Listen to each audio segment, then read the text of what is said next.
Yes, sir. Yes, sir, man. Y'all know what time it is, man. It is time for the First and Foremost podcast brought to you by Phenom. If you want your Phenom merch, use the promo code ITH Football for 10% of all items. We're going to reveal the Phenom players of the week here in just a second, but I know what y'all came for. Alabama, class of 2027, top 25 list. That is what we're here for tonight. So thank y'all for sticking around. We do apologize. We are running late tonight. But we know what y'all came for. A lot of people was blowing up my my YouTube saying when we gonna start. We are here now, so we're gonna start here in just a second. But before we do, fellas, how y'all feeling tonight? I'm feeling good, brother. I already ate my dinner, so I'm right where I need to be. Feeling exhausted. We're late because of me. It's on me this time. But hey, man, we're here. Let's get it popping. Ready to go. Let's get it. Yes, sir. Well, without further ado, we're not going to waste no more time. We're going to get our first and foremost, and then we're going to jump into the list, and then we're going to talk everything Georgia after, and then jump into our three-man weave. So, Bacon, I'm going to start with you, man. First and foremost, what is that on this lovely Tuesday night? Yeah, first and foremost, I was going through my Twitter trying to pull up the post, but first and foremost got to be the Bo Walker post by hitting the link. We're trying to get him on the field, ladies and gentlemen. So if you see the link, you tweet if you already filled out the form. If not, then definitely inquire about it for somebody from Starbridge who knows, man. We're trying to get Bo Walker on the field. We're the senior year, man. Yeah, they're trying to withhold my guy, man. We got to get him out there. He's a Phenom guy, man. So, we got to stick together. But yeah, my first and foremost, man, is Corky Kell this weekend. I know we're going to talk about it, but, man, it was so fun. It was a great time. Me and Naj were there all freaking day, but shout out to my boys. We all made it there. It was good times, a lot of content. I don't think it even did like a third of the content that I got from that day. So good night. Can't wait to talk about it. And man, it's a fun event every year to get the season started. We finally in football, baby. We got high school football, college football is in 2 weeks, NFL football is in 2 weeks. Let's do it, baby. We're here. Yes, sir. 100%. But yeah, for me, man, it definitely got to be my first and foremost. Collins Hill, big upset over Grayson. I love both programs, both head coaches. They run both phenomenal programs. But in the rain, them coming up big. Big shout out, man, to the Grayson Rams and what they were able to. I mean, not the Grayson. I mean, Collins Hill Eagles, what they were able to pull off, man, on the road at Grayson. A really good team. Again, I still think they're a state championship contender. But hey, man, sometimes week one, you got to figure things out. We seen that last year with Grayson up against Walton. Had to figure things out. New regime with Centavious Bryant at the helm. Had to figure things out. But that does not take away from what Collins Hill was able to do. Shout out for them going on the road, winning week one, and establishing, man, hey, we're here to make some noise this year under head coach Drew Swick, one of my favorite head coaches right now in the GHSA, doing their thing, man. But yeah, that's my first and foremost. Gentleman and a scholar, man. Well said. Yes, sir. All right, y'all. So without further ado, man, we're going to go ahead and get into it. Before we start this Alabama list, man, is there any guys y'all want to shout out real quick before we get into it? Any guys we want to shout out this week? Shout out to the Ward brothers, man. They played really well at the Corky Kell, man. They got a lot of potential. I already said it preseason that Christian Ward was my player not player of the year, but player to watch for 2025. There you go. That's what it was. Player to watch for the 2024 season. So I'm ready. I can't wait, man. For sure. The Ward brothers are definitely twin, you know what I'm saying? They're definitely big-time athletes. But I think my player that I got to shout out, man, that people need to give an offer to and need to give more attention to is Chance Gilbert. What's good? Chance Gilbert at East Coweta, man, just had a big coming out party. Sophomore was laying that wood on Amari. Man, Amari gonna get up and keep on ticking, but he's making some big plays. Made a big hit in the end zone. Amari was coming across the middle. You know what I'm saying? Laid the wood on him. Made him drop that ball, man, and made him a couple. Had a one-on-one tackle, a little ankle tackle, but anytime he could tackle Amari Latimer one-on-one is a success, and he was all over the field this past Friday. So we need to bring some more light to Chance Gilbert. 100%. Real quick for me, I give a shout out to Tommy Lafayette, man. Appreciate you including me also on your post, man. That was dope. Yes, we do LSO stories. We do got a couple players from Daphne, Alabama. So stay tuned. Stay tuned. We about to reveal it right now. But yeah, I want to give a quick shout out to Tommy Lafayette, what he was able to do in the first half. Left with an ankle injury, but a quick update. He's going to be good, ready to go in the next game. So you guys stay tuned for that. Outstanding player, man. Stanford commit, did his thing.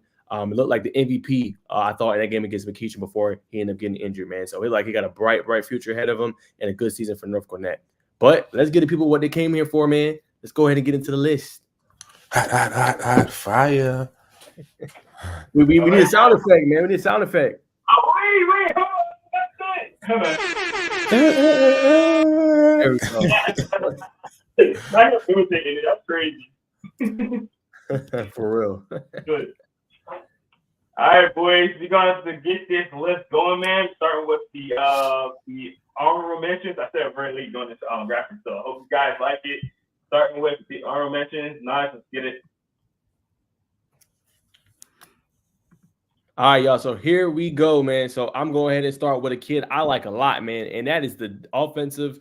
It's like he plays offensive guard, but a little bit of DL, and that is Darius. No, not Darius. I'm sorry. That is Courtney Maxwell, Daphne offensive lineman. I'm going to start with him. Man, this kid right here, I seen him take on a double team. Like, not in a sense like he double teamed a player. I've seen two guys come at him. One arm, he's going like this. And then the other guy comes and he stifles him too. I have not seen that before. I don't think in football. But Courtney has all the potential, man, to be great. So I really liked his film. He has a great jab, good footwork. He's really one on this list that really, stood out to me. Really like what he can bring to the table, man. I think the kid is just getting started. He stands at 6'4", 300 pounds, man. And like I said, that clip stood out the most to me. Also, you got Northside running back Bennett Green. Had a really good year, 108 carries, 626 yards. He also had 5 touchdowns, accounted for 80 total tackles. So that's getting it done on both sides of the field, running it and also being able to get it done on the other side of the field. And then next for me, it will be Opelika. I might be saying it wrong. Y'all forgive me. I'm not from Bama. Opelika, however you say it. That's the defensive lineman / offensive guard, Darius Whitlow. Had 26 solo tackles, 10 assists, fumble recovery, and the sack. I think he's great at run stopping, in my opinion. I think he's hard to run the ball against, and he causes great interior pressure. So when I watch this tape, that's something that obviously caught my eye. And one of my favorite linemen, I think on this list, man, is Anderson's offensive lineman, Sharante Bailey. Man, you look at his film, he's able to lock in on you, and it's really hard to move off. Like, you look at a good 3-4 minutes of his film, as soon as he locks them palms in you, it's really not much getting off of him. So seeing him go, obviously, at multiple defenders, moves people out of the way, good in pass pro, good in run protection as well. I think it's a very, very bright future. It can clean a couple things up. Look out for this one. He's one of the better offensive linemen on this list, in my humble opinion. I really think he is that great. And then BJ Coleman from Central Phoenix City. I sent him a DM. We don't want to be disrespectful when we put you on honorable mentions. We just said we have not seen you in person yet. We have not seen you on film yet. Now, you were rated by Billy Tucker as one of the standouts. Now, I got to do more research to see if you're going to start this year, but I heard there was another quarterback. So I do think this kid can be great. We did see him at UA camp in Atlanta, so we did see him throw live. But we want to see the game film when he's playing with Central Phoenix City and what he's able to do. But this is a kid to know as well. Like I say, he's high on the radar. ESPN loves him. A lot of recruiting places love him. So I think as soon as he can get a chance to start, look out. Coleman could be one, and he can really sling it, man. So I think that's everybody. Darius Whitlow, if I didn't mention him, like I said, the 26 solo tackles, really, really, really good, man. And those are my thoughts on him. Nah, 100%. Man, you said all you needed to say. I'm just going to bounce back to BJ Coleman. You know what I'm saying? BJ Coleman, you're not tripping. You know what I'm saying? Central Phoenix City, the ACS, this is a brother to wide receiver standout at Auburn, Cameron Coleman. The brother can play if you go on his Twitter, you know what I'm saying, watch his highlights. He's fitting the ball in some tight windows, good ball angles, good arm slots. I think he's going to be a superstar. But like Nas just alluded to, no varsity film yet. So you know what I'm saying, pump the brakes. But we think he has a very high ceiling. Yes, Miss Shay, we appreciate you tuning in. Your kid is a stud, without a doubt. I really like watching his film. Sharante, you know, if he keep going, I mean, look, I could be one of the best linemen in the country. Like that's, I think, his ceiling. Really good, man. Just got to continue to keep working on his craft, man. He really impressed me when I watched this film and got a chance to take a look at him. The kid can play.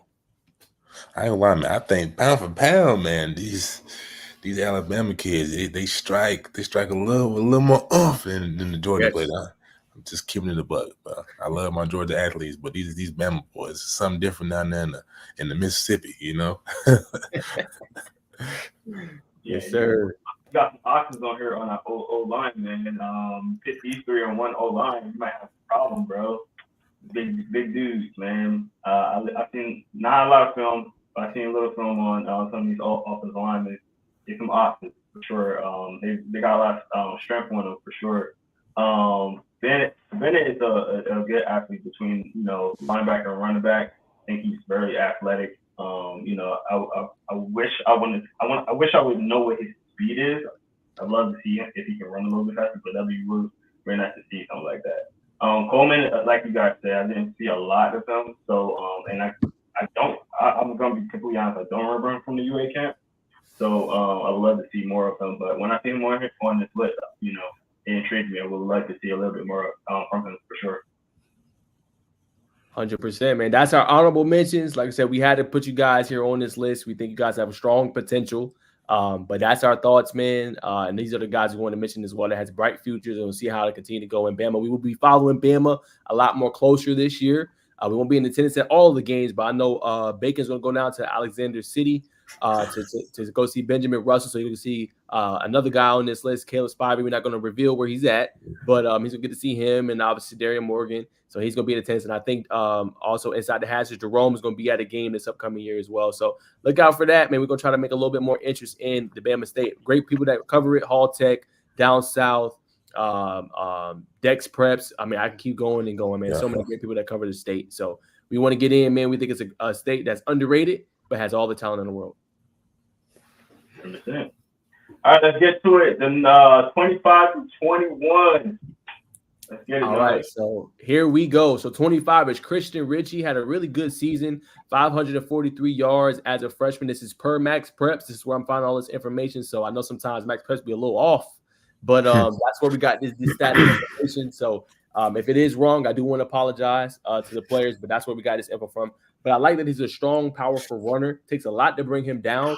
I think the next phase, the next step of his game is hitting that top end speed, right? Being able to hit top end a lot faster. You know, he gets to that second level, but it's kind of like he gets caught, or, you know what I'm saying, he's not able to extend the play a little bit longer. I think once he could reach that top end speed at a more consistent rate, I think this kid could potentially be one of the better running backs in the state. So that's my only thing I have against, but I think the kid's powerful running, bounces off multiple tackles, takes a lot to bring him down. But I think when he gets that top end speed, he's going to be virtually unstoppable, man. So that's my thoughts on him. Emmanuel Gales, a freshman, finished with 34 tackles, 8 tackles for loss, another explosive linebacker that just doesn't wait. That's one thing I like about this Alabama group. They shoot through these gaps really fast, man, and they make plays, they make big hits, and make big time tackles. I love what he's able to do with the blitzes, and when they design him for that, I think he's a top 25 player in the state of Alabama. I think he's just scratching the surface of his potential. So that's another stud. Elijah Brown didn't have a lot of tape for Prattville, but obviously with the departure of Vodney Cleveland, he's going to be one of the guys they depend on a lot.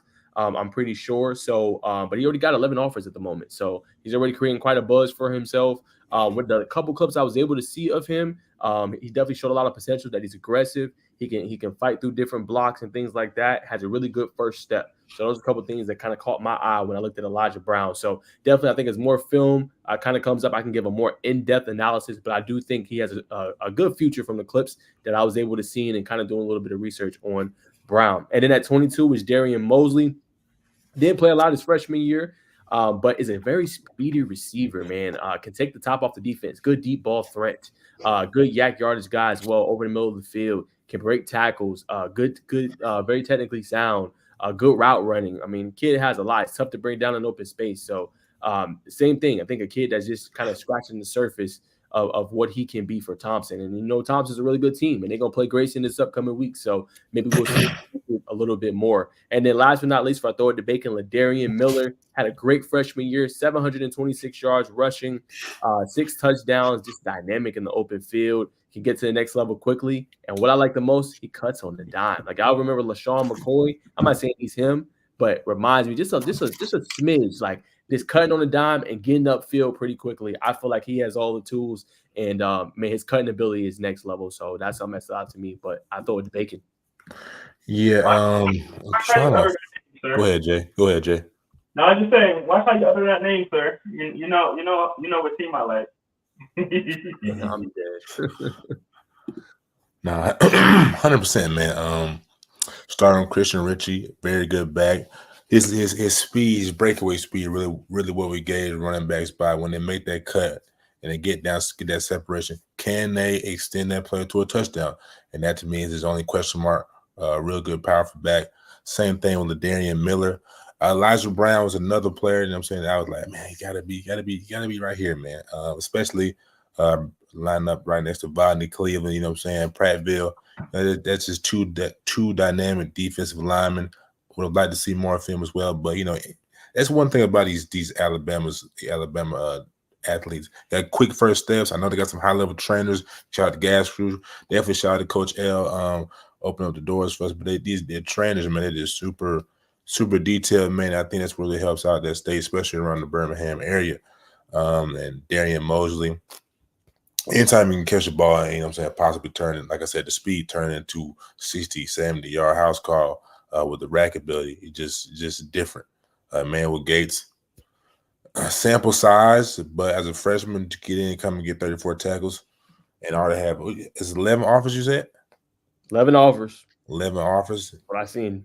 Step in the right direction, man. So obviously he's turning ahead the camp scene and the combine scene. So keep working, young man. Young brother grind. Yeah, man. I like the running backs we have up here. Christian Ritchie has a lot of power on him. I'm not gonna say he built quite like Braden, but he reminds me of Braden a little bit, bro. And power back, won't not afraid to knock you down. Have a little speed to him. I think you're right about him not having that breakaway speed, but he has a little speed to him, so I like that. Miller, he does have that quickness to him, that twitchiness. He's more of that running back that I like. So I do like that. Gals is a linebacker who I hope that he gets a little bit bigger, but he's very productive at the size that he is right now. Michigan actually offered him, so that kind of put up my antenna for a guy that just as a freshman is still small, playing as good as he is, and Michigan's already offering him. So that tells you a lot about his skill set. Now, can he get bigger? Obviously, he will, because he's, only a sophomore, going to his sophomore year. So definitely looking to see how he does. Elijah Brown, man, totally opposite of what I just said with Gals. I looked at him and I was about to call Naj like, hey, we're doing class of 27, not age of 27, right? Because he's like a grown man already. I can see from the picture, this dude is huge. So I'm like, hold on. But yeah, man, really big for his body, for his age, man, and production can definitely be up there with him. Super strong, like an ox. I'm saying ox a lot today, I don't know why. But yeah, he's really good, really good looking kid. Mosey, wide receiver, one of those wide receivers that are really technically sound in the route tree. So looking like he has like AJ Green kind of mold to him. So I'm looking to see how he does a little bit. I do want to see a little bit more film of him.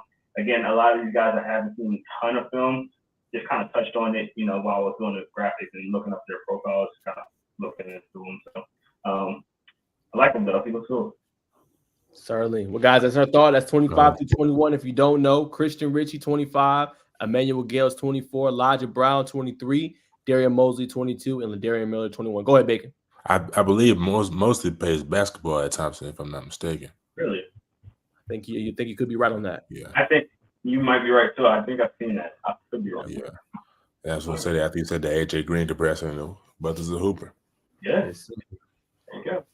All right, let's get 20 to 16. Let's get it. Yes, Sirski. All right, so here we go, 20 through 16. So I really like 20 a lot, man. Jordan Jackson, man, just all around dynamic athlete, man. Dangerous with the ball in his hands, man. One of the better players you will probably see in open space, man. Really like what he's able to do with the ball in his hands, man. So shout out Jordan Jackson. I know Bacon will probably have a lot to say on him as well. But for me, 19, man, I'm excited for 19. That's Robert Taylor from Parker. Only 2027. Yes, what's exciting is he's going to be lined up with Vodney Cleveland in the interior.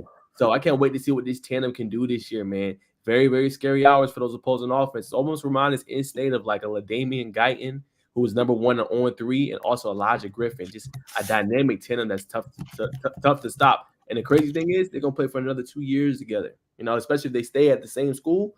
Woo, man, good luck trying to block both of those guys. But he finished with 46 tackles, 13 sacks as a freshman. Already has offers from Georgia Tech, Tulane, Vanderbilt. Really dynamic first step as well on this one. And then 18 is obviously Cedric Simmons. This a go-getter, I think, in my humble opinion. Can go get the football, can win off press zone. If you don't press him, he's cooking you with the inside routes. He can beat you in the zone. Just a great catcher of the football. So really love what he's able to do on the football field. He really caught my eye. The South Side wide receiver, very dynamic. Now 17, I'm gonna be very brief on him because Bacon had a great soliloquy when we met about him and how good he is. He raved about Carlos May. He was like, Naj, you have him too low. Let's get him higher. So I'm gonna let him talk a little about him. I'm gonna let Bacon do the honors, but stands at 6'3", 280. That's all I'm gonna say on him. I'm gonna let Bacon take that one away. And last but not least, Fisher Brian Nagar. Hope I said that right. Brian Nagar. Offensive lineman for Booty. Excited to see what he's able to do. 6'5", 300 pounds.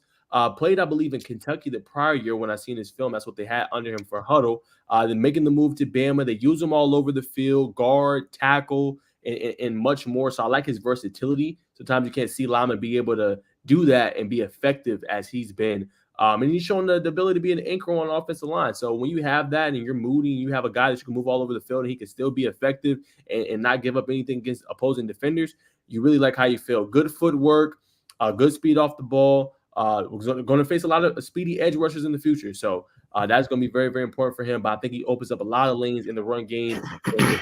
Good when he gets out in space. Yeah, 100%. I gotta start with Carlos May.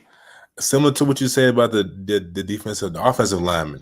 He takes on a lot of double teams, flipping the script, and he just eats him up, man. Eats him up, gets through and gets to the ball carrier. He's got an elite combination of speed, quickness, and power. Will be a good player. It's easy to say Grady Jarrett being a Falcons fan, but if another defensive line doesn't come to mind, we're gonna stick with Grady Jarrett. But this is a special combination. Elite. I feel like as he grows, only a freshman now, as he grows into a junior, as his body catches up, as his mind catches up, as his body matures, most importantly, like I already said, I just see top 10 Alabama written all over him, not higher. So Carlos May, man, is a dog. Robert Taylor, for all my Georgia content creators or journalists, you know what I'm saying? Keep these Parker names very close to your mental because they're going to take on Carrollton, and that's going to be a big, big matchup. The more I learn about Parker, the more I'm like, man. Especially we seen him play Wood Academy, 14-24. I don't know. We're going to face a lot more talent down there in Birmingham. So definitely keep these names in mind and circle that game on your calendar. That's definitely going to be one of those games that gets Carrollton prepared for the gauntlet they're going to see in the playoffs. Jordan Jackson, the baller, man. We got wide receiver on his name on his profile. He got athlete, plays wide receiver DB, 5'8". Britton Grimes, like a DB who can really jump. He can high point the ball to his, you know what I'm saying, to his attributes. But it's a playmaker special. One of those go gadget guys who you can put in space, bring him in and around, kind of get lost behind the offensive lineman, and so on and so forth. Big Fisher, man. I'm not even going to try to get to your name. definitely looking forward to see you this Thursday, my friend.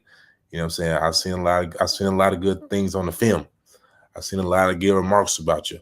Nas raves about you, but we will see you. We're gonna see you against them boys coming out of Gainesville. Can you handle Mr. Griffin? Can you handle Mr. Griffin? So that's gonna be my telltale. So that's gonna be another name to keep an eye on as these Alabama Georgia matchups come to fruition. And Sergio Simpson is just a beast.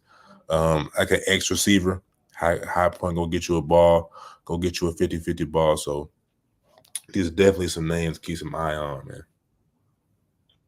And the thing I was like about your boy Carlos, I love his name, man. I don't know, just green defensive lineman. I don't know why. Carlos May. I just hear it on the announcement. Carlos May with the sack. I don't know. Yeah, big kid, man. Very elusive. Getting off the block. I gotta look at him a little bit. So if he popped out to me as well, I would love to see him in person. I wish I got to see him in person like y'all did. But good kid right there. Fisher Brian. I think they say Bringer. I seen, looking at his profile, I seen a progression of his body type, and he getting bigger. You see how he's flexing, right? That man, he got a strong body, and I like those type of offensive linemen that are more built than, body. You know what I'm saying? If you know what I mean. And he has that good, offensive, strong, solid body, like a one thing, Lane Johnson. Sorry, Lane Johnson's not a skinny dude. He's muscular, and he has that same type of body. So hopefully he can continue that as an offensive lineman, because I feel like that always helps you be a lot more agile as an offensive lineman. So we'll see how that goes. Robert Taylor, man, that dude flashes very fast on film, man.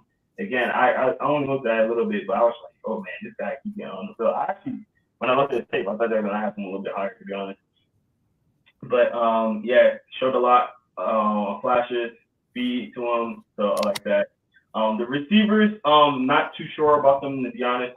I'd love to see a lot more after looking at this. So, all right.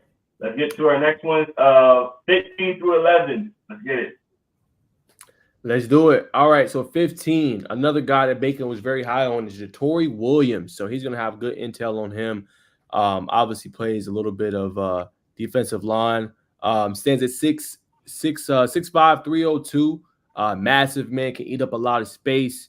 I think he plays both ways, obviously, for his team. But it was really impressed what he was able to do in film. But I'm going to leave the analysis for Bacon on that one. The next one is Kason Myers. I've seen him up close and personal. Pike Road. I like how the ball comes out, man. He throws a really tight spiral. It's composed. Threw for 2,389 yards and 17 touchdowns this past year. Just sees the field well, man. I think he's one of those guys who'll take a big step forward for Pike Road. Pike Road had a really good year last year. I expect him to be right back at it in their classification this upcoming year. He's one of the reasons why we revealed our 2026, and we had like 3 or 4 players, I believe, from Pike Road. So it kind of starts, the buck kind of starts with Kason, obviously, being one of those leaders.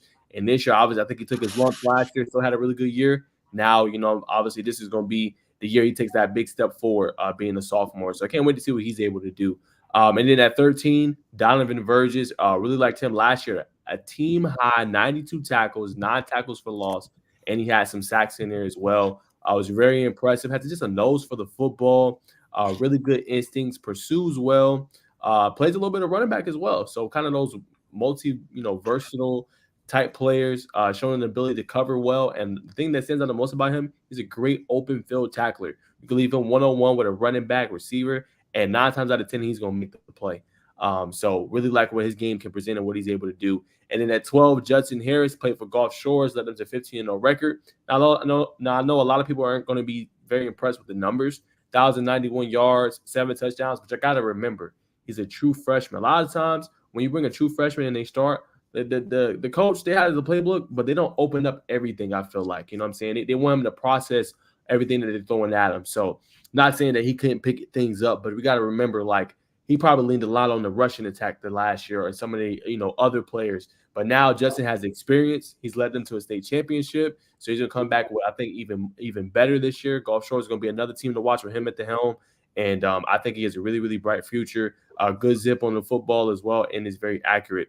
And the last but not least, Carter Parker had a really impressive freshman year. 52 tackles, 19 tackles for loss, and 13 sacks as a true freshman. Right? Those are not numbers you see every day, guys. They're not. Almost 15 sacks in your freshman year. That is very impressive. I think he has a really good push.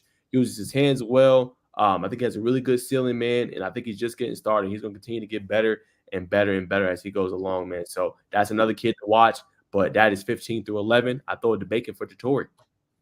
Yes, sir. Jatori, actually, I'm getting ready to share something real quick. I want you all and the people to see this, man. My brother's lined up in a little looks to be a little wide receiver stance, man. I just want to show off the athleticism, man. Just give us a second.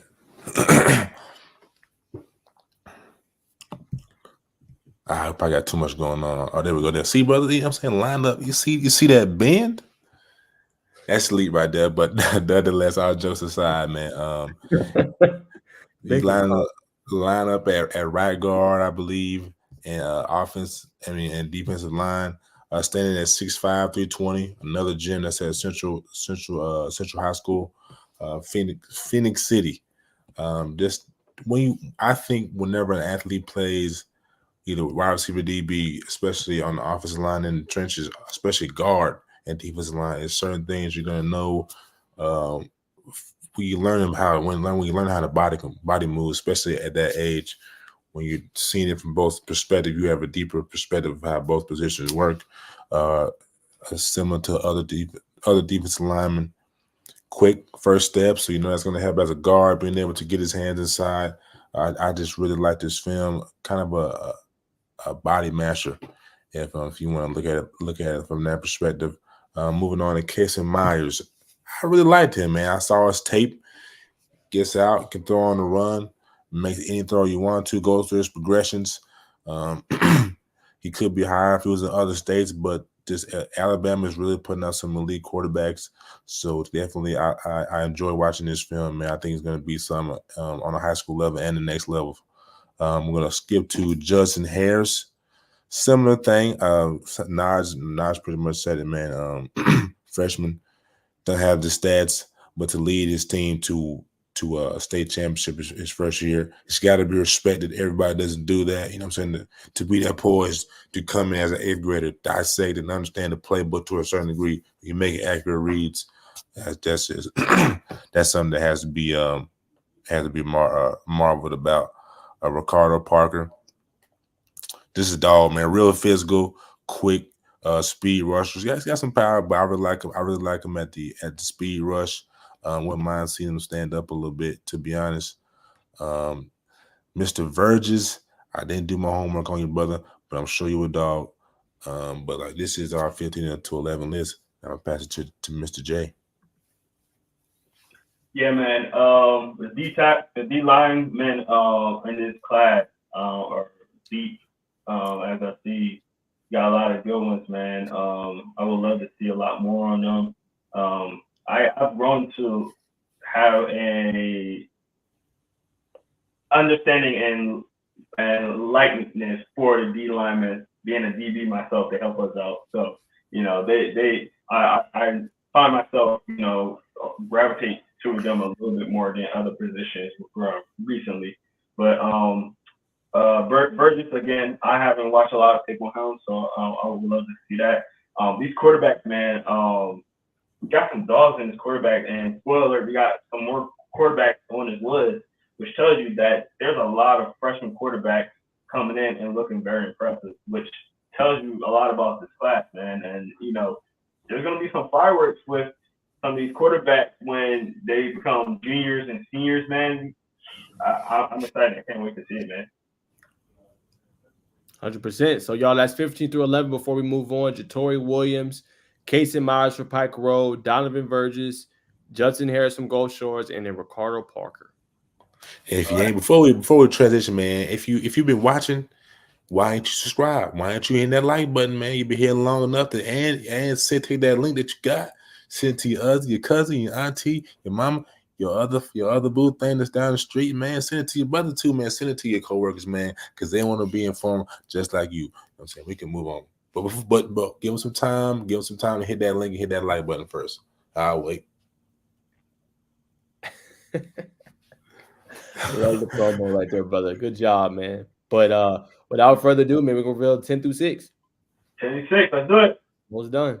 All right, so number 10 is another one that Bacon is very high on. 5'10", 205. Plays running back and linebacker. Already has Michigan, Ole Miss offers. Man, kid was one that Bacon raved about, and he was like, yo, he's not top 10. I'm not doing this list. Tells you all you need to know. Tells you all you need to know how high he feels about Will Abrams. So I'm going to let him have the floor on that one. Caleb Spivey is one I really like. He's one of my favorite players on this list. What he's able to do, 72 tackles, 17 tackles for loss, 6 sacks according to Max Preps. Man, can make – oh, I'm sorry, that's the wrong one. Yep, 6 sacks. What I really liked and what stood out when I did my notes, they use him all over the field. I mean, he's rushing interior. He's rushing exterior, right? I seen one play, they threw it out real quick, and he's hunting the receiver down for the tackle. How many defensive linemen do you see actually do that? It ain't too many. And it ain't too many in the NFL that are doing that either. So I'm not saying that's where he is right now. Obviously, got to continue to grow his game. But what I seen on that film, if he continues to sharpen and hone in on that, Benjamin Russell might got their next great defensive lineman, defensive edge, whatever you want to call it. But his tape just stood out to me, man. He was electric on that tape. So aggressive and strong tackler, man. I think the kid has a bright future. Really love Caleb Spivey's tape, man. Watch out for him in the future for Benjamin Russell in Alexander City. Number 8, CJ Cowley. Now, y'all might not remember him, but when we went to UA Nashville, Cowley was there, man. This is the kid that everybody likes, like what he's able to do. He might feel like his rating's a little bit low. Couldn't find his stats, unfortunately, on Max Preps or anything, but from the eye test and what I've seen in person, seeing him at the camp, seeing him obviously at Hoover when I came up on Saturday and drove down, every time I've seen him, I mean, he's just one of those versatile players. Like, now, I know you talked about your comparison earlier, Jay. I'm going to compare him a little bit to Andrew Beard, as far as, like, you can use him all over the field. He's dynamic in the open space. Just an all-around great running back, man. This kid right here, CJ Cowley, is the real deal. I really like his tape, man. I really like seeing him in person.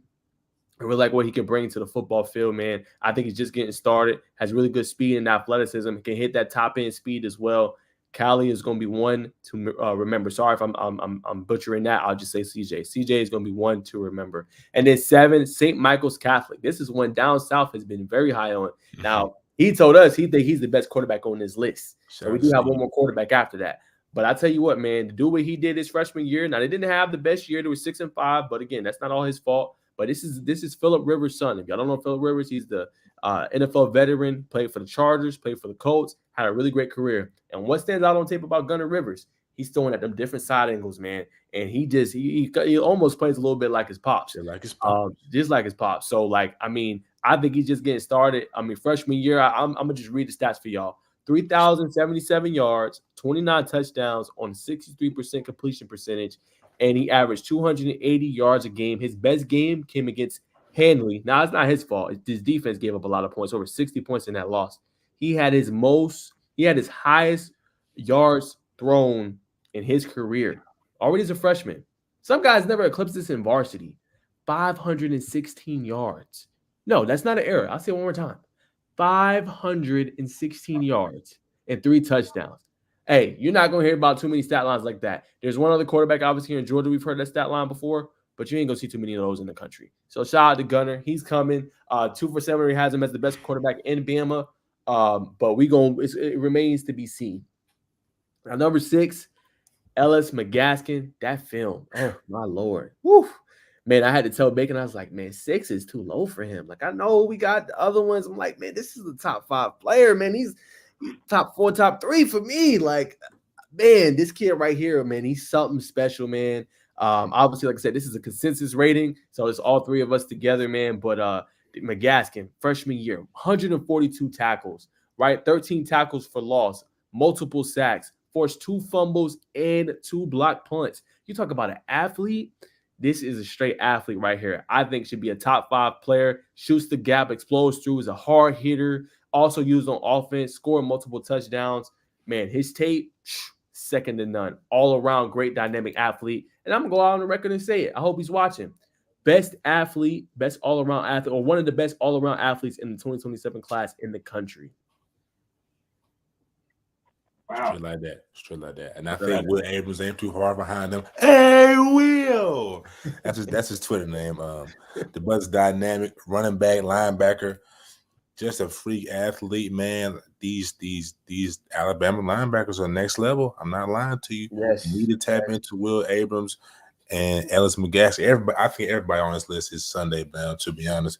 But definitely, I ain't gonna sit down. We'll keep with all of them. Our league bound. We're gonna send a good energy their way. Caleb Spivey. Anytime you got a defensive lineman, defensive end that's running sideline to sideline, and it can attack the quarterback from different angles. That says you all need to know our day. He's gonna hunt down those screens.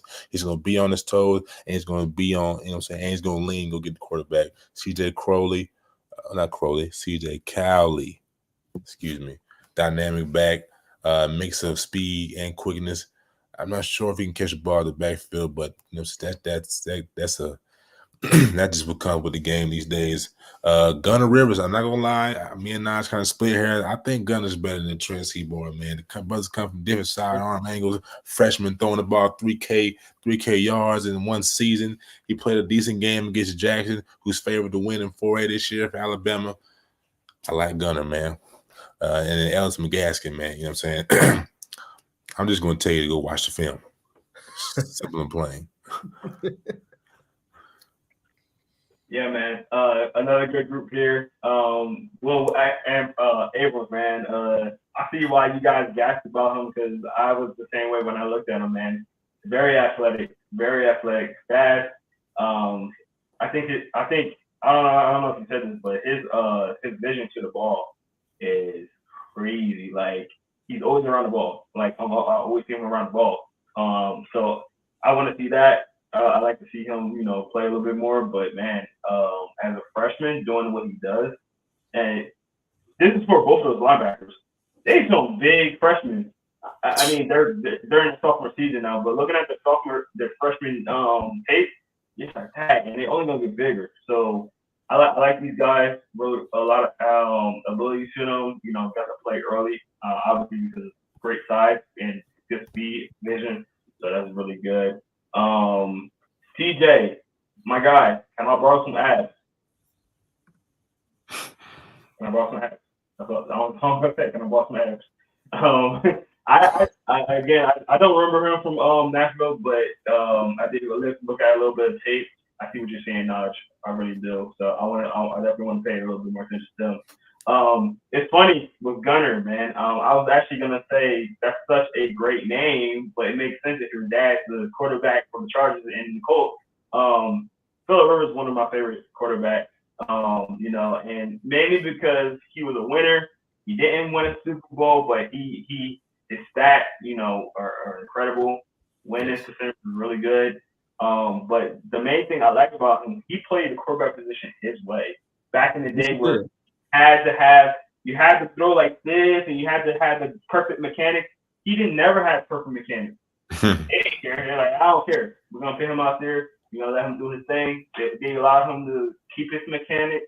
They didn't try to force him. A lot of NFL teams gonna be like, oh no, you gotta do it like this. No, they check his mechanics and they let him go. Now you see that benefit is coming to Gunner because now he's able to, get that coaching from his dad. Now I see Gunner, his throwing is not like his dad, but he do have that ability to throw like his dad when he needs to, or some off script throws and different angles and things like that. I think that benefits him. It's crazy. Go ahead, Naj. Hey, Bacon, we got a shout out. I do this checking us out, man. We interviewing them. What are going on, Malcolm? Yeah, we're going on playing. We're down there making plays in the planes, man. What's going on, Malcolm? Sorry, we're gonna let you finish this look. The Stardust guy in his eye. That's his head. Yeah, I know, man. Probably Stardust, man. Hey, man, appreciate you tuning in, man. Hey, good luck this season, Malcolm. You enjoy to watch, man. Send us your clips if you can, or tag us. Man, we want to support you as much as we can, man. We enjoy meeting you down there in Hoover last year, man, and getting to see you play. Incredible talent, Yeah. man. So stay in touch, bro. Keep doing your thing, man. And if we can, we got to get you on the show because we know you're going to put on a show. Yes, we do need to get you on the show, man. So you still got us on social media, man. So holler at us when you do have time. I know you're a college student now. Come holler at us. If y'all don't know who that is, man, go look up Malcolm Simmons. So if you Bama players are knowing, like, how do you know about Bama players? We know, man. We skittled and daddled down there a little bit. Okay. Malcolm is obviously one of the kids we've liked the most, man. So appreciate you tuning in, bro. Most definitely. Go ahead, Jay. I'm sorry. Had to get No, you got it. Ready for number 5, baby? Oh yeah. No, you had 6. Go to 6. Oh yeah. Yeah. I'm sorry. Ellis, man. Yeah, Ellis got.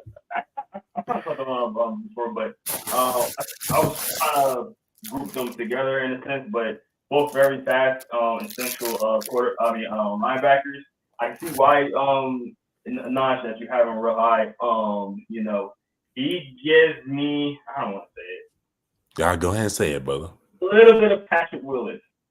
Oh, Nah, he can strike you like that. Because Patrick Willis is my dude, man. But That's not bad. yeah, Willis, bro, like he's a dog. He's a dog. So I don't want to play. I don't want to say or play some like anywhere because again, I don't watch a lot. I didn't watch a lot of the top 5 guys. So forgive me for not doing that, but he's a dog. He's definitely a dog. So and not that he should be top 5. I'm gonna say he's top 5. All right, we ready now?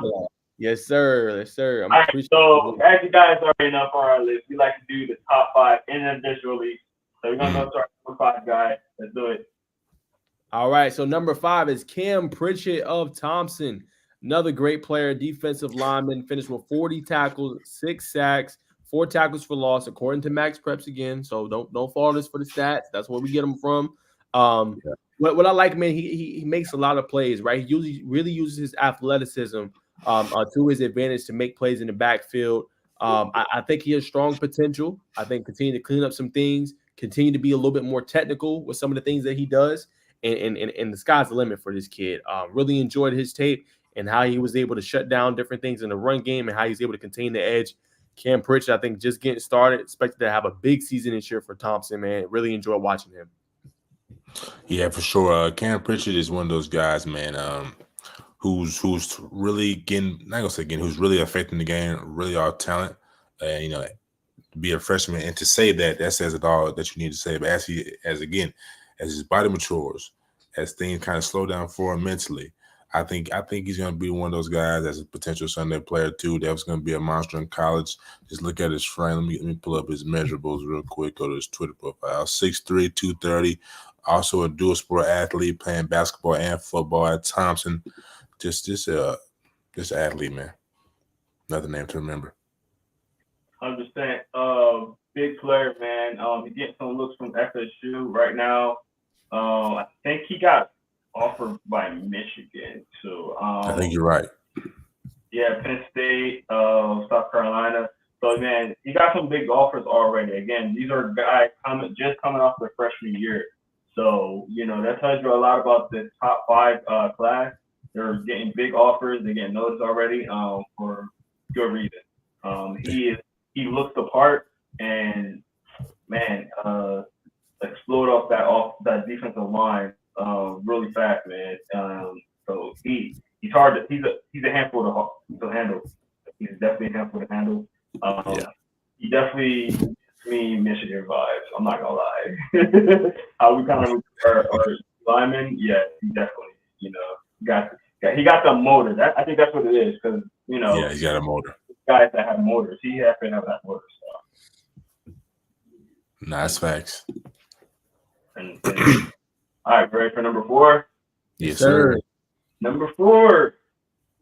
Here we go. Trent Seaborn of Thompson. We know we're going to get a lot of comments from people that are watching like, man, y'all crazy. I got him over at Gunner Rivers. Hey, look, I had a lot to say in this one. I'm going to get a nod to Trent right now. I think Trent just scratching the surface, right? Had a really good season for Thompson. I want to see what they can do this year. 2,600 passing yards this year, 27 touchdowns. Was considered one of the best freshmen to come in last year, man. They televised a couple of his games. I remember has a nice quick release. Good at processing, I think, for a young age and a young quarterback. Very accurate thrower of the football as well, man. So, that processing is very important, man, because it comes quick. You only get a couple seconds, you got to get rid of that football. And I think Trent is very poised and does that well. I think him being wet last year, throwing for over 2,600 yards, is only just a stepping stone for him. I think he's going to continue to grow, get better and better. And I think he's going to lead before his career is done in Thompson with the Warriors and that great program they got down there. He's going to lead the Warriors to a state title this year before his career is over. Let's try. Nice try. You almost got him. He tried that. Yeah, he tried that. He tried that. Now, Trent Seaborn, I tried to hit with that Rondo. But Trent Seaborn he's an elite quarterback for sure. Anytime you're a freshman and go to the big dance, man, that's all you need to know. And his family is in real close with Tua Tagovailoa of the Miami Dolphins.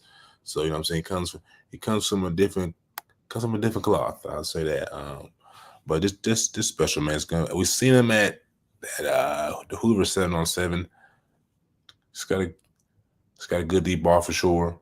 Medium accuracy. I'm going by the college statistics. Medium throw accuracy. You know what I'm saying?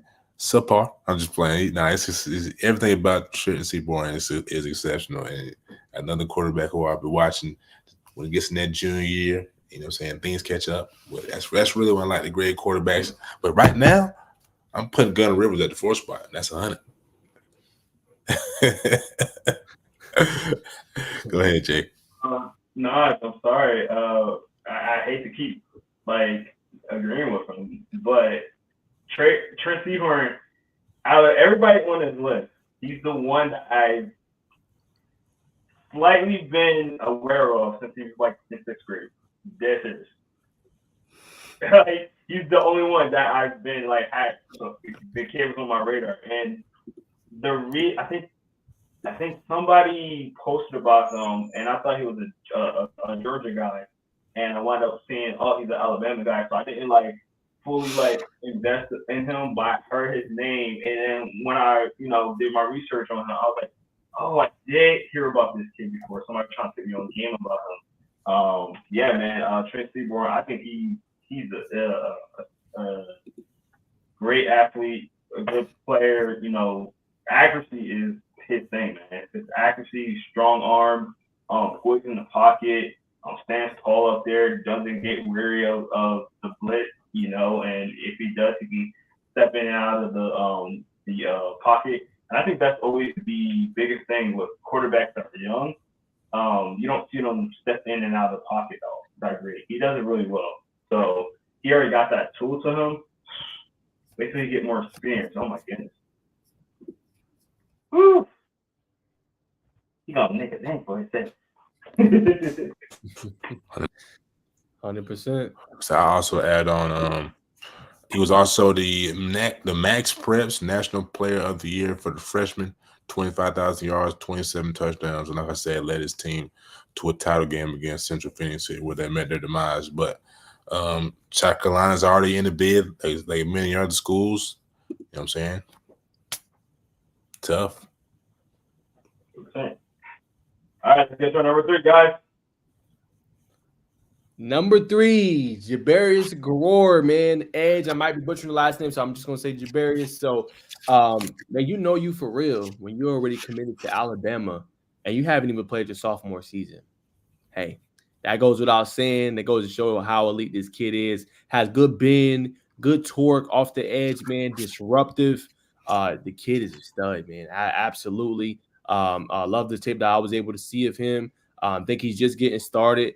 And I think he's just one of those guys, man. You watch out a couple years, okay, he's top 5 defensive end in the country, top 5 edge in the country. That's the potential this kid has. And he's really explosive, good first step, checks a lot of boxes for you, man. Kid is phenomenal. Nah, for sure, man.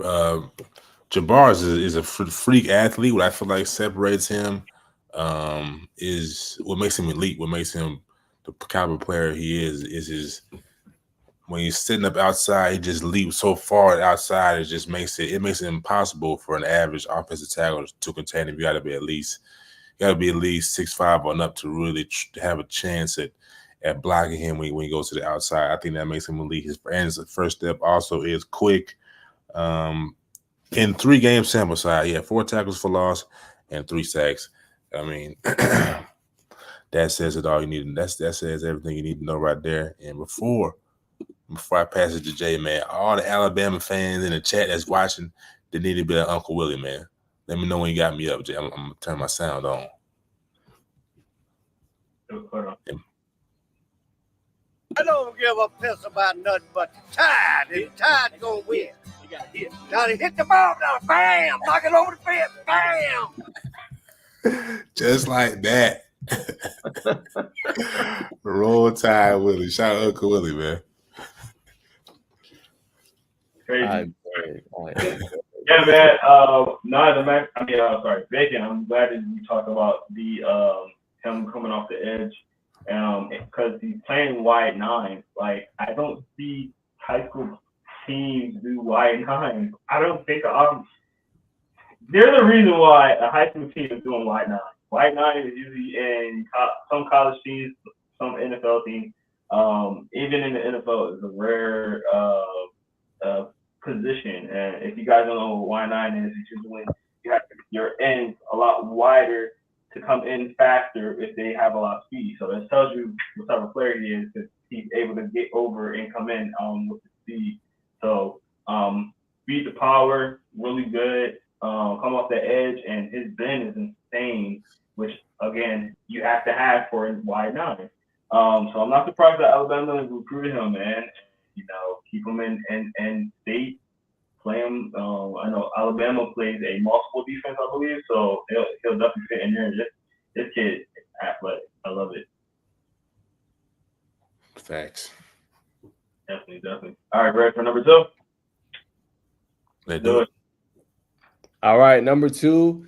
We spelled his name wrong, but it's Barack, B-A''ROC Willis. Kid is a stud, man, out of Moody, Alabama. 79 tackles, 14.5 tackles for loss, 9 sacks. We got to see him at a UA camp. He was in Atlanta, and he was very impressive there. He won a couple of reps there. And just, really good bend, right? Really good. I like his pass rushing repertoire. So not as many guys have, an elite pass rushing kind of, tool bag. He has that and more. I think he's special. Already another guy that's already, he's special when he's already committed to Alabama and he's only going into his sophomore year. Did that before his sophomore year even started. Was Max Preps preseason All-American for the sophomore class. And I think the kid is just getting started.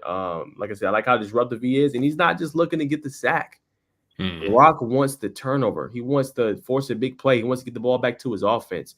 Some things you can't teach, man. And this kid has all the tools, I think, to be great, not only in high school, but also college. Facts. 2 forced fumbles on the season, 62 total. I think 62 is it. Total tackles, 9 sacks, elite pass rusher. He's a stand-up guy. You know what I'm saying? You don't see a lot of elite. I can't be wrong. I don't see a lot of elite stand-up guys. More 4 tech, I think. Correct me if I'm wrong. But this elite pass rusher, man. I think Barack was 6'5". I think 6'4", 6'5". We'll say around that ballpark. But Barack Willis, another person we'll be seeing this Thursday down there in Moody, Alabama. So definitely eager to get a chance to see him twice. See him in the UA camp, did his thing there, but we want to see him under those lights against that big offensive line in Gainesville. Tyler Ford, what's the other one committed to UNC? Alex Payne, and the rest of the offensive line, man. Carter Mathis. 100%. Yeah, man. I'm excited to see him this Thursday. Maybe I can be seeing him play Gainesville this week, man. It's gonna be a crazy game. Hell, coming off the edge is gonna be sick. Against Gainesville. Gainesville got what's his name? Which one? For Gainesville. Offensive line? Yeah. Alex Payne, Tyler Yeah. Ford. Yeah, he got Alex Payne and all them, so he's gonna get his chance to show how good he is against a really formidable opponent right there. So that's gonna be very exciting to see, man. It's gonna be a crazy fun matchup to see this week, and I was gonna leave it in the bag, but we're definitely gonna be seeing him this Thursday. It's gonna be exciting. Can't wait. And hey, Friday night on Thursday. Let's do it. Number one. Not the 3, not the 2, but the UNO. Hey, can we get drum roll? Can we get drum roll?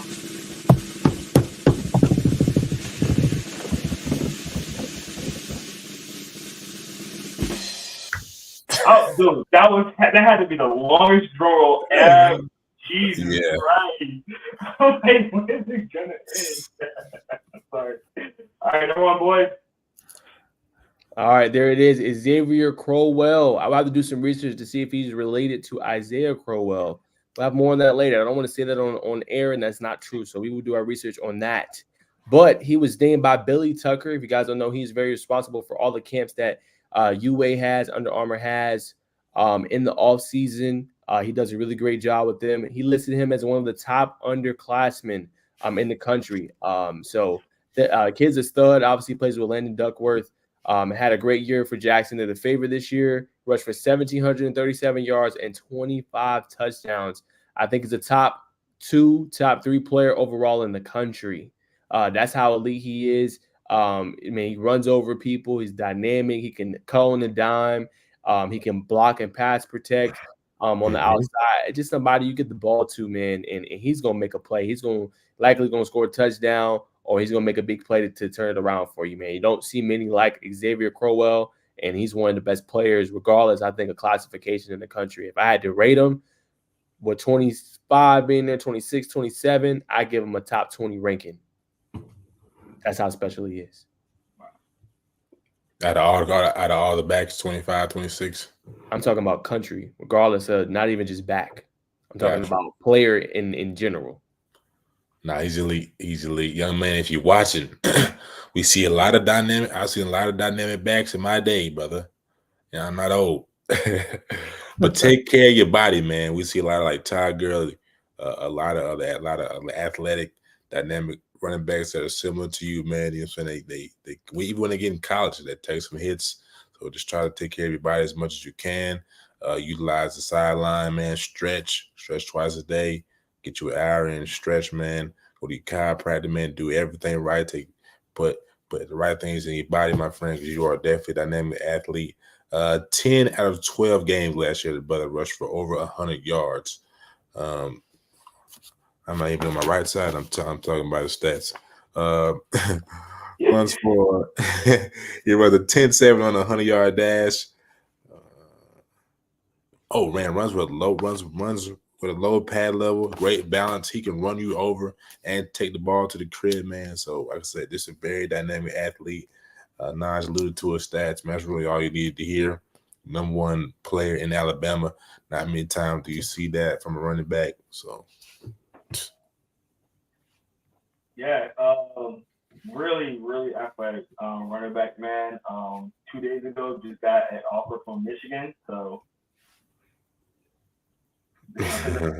But yeah, man.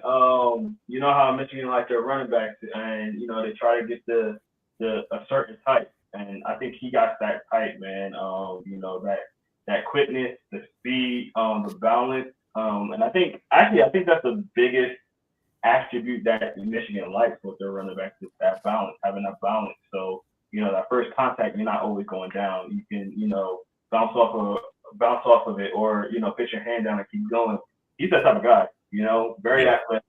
I want to see more of him to be able to be like he's a number one in the country. Still working on my 2027 looks throughout the country, but I agree with him being number one right here, 100%. So, this guy is a beast. You see, you got the Alabama gloves on in this picture, so he's getting a lot of offers, man. people don't know some very early on, coming off a freshman season. Again, these are guys coming off a freshman season. So it's very impressive that you got those type of offers and those type of looks after one year of football, well, high school football rather. So, man, I'm excited to see what he does for sure. 100%. Is he committed to UCF or no? Xavier's not committed. Don't worry. not committed? All right. Well, I know him. I think it's somebody at Jackson's committed. They're trying to. That's probably thinking of Gordon. Gordon. Yeah. Jamarian Gordon, I believe.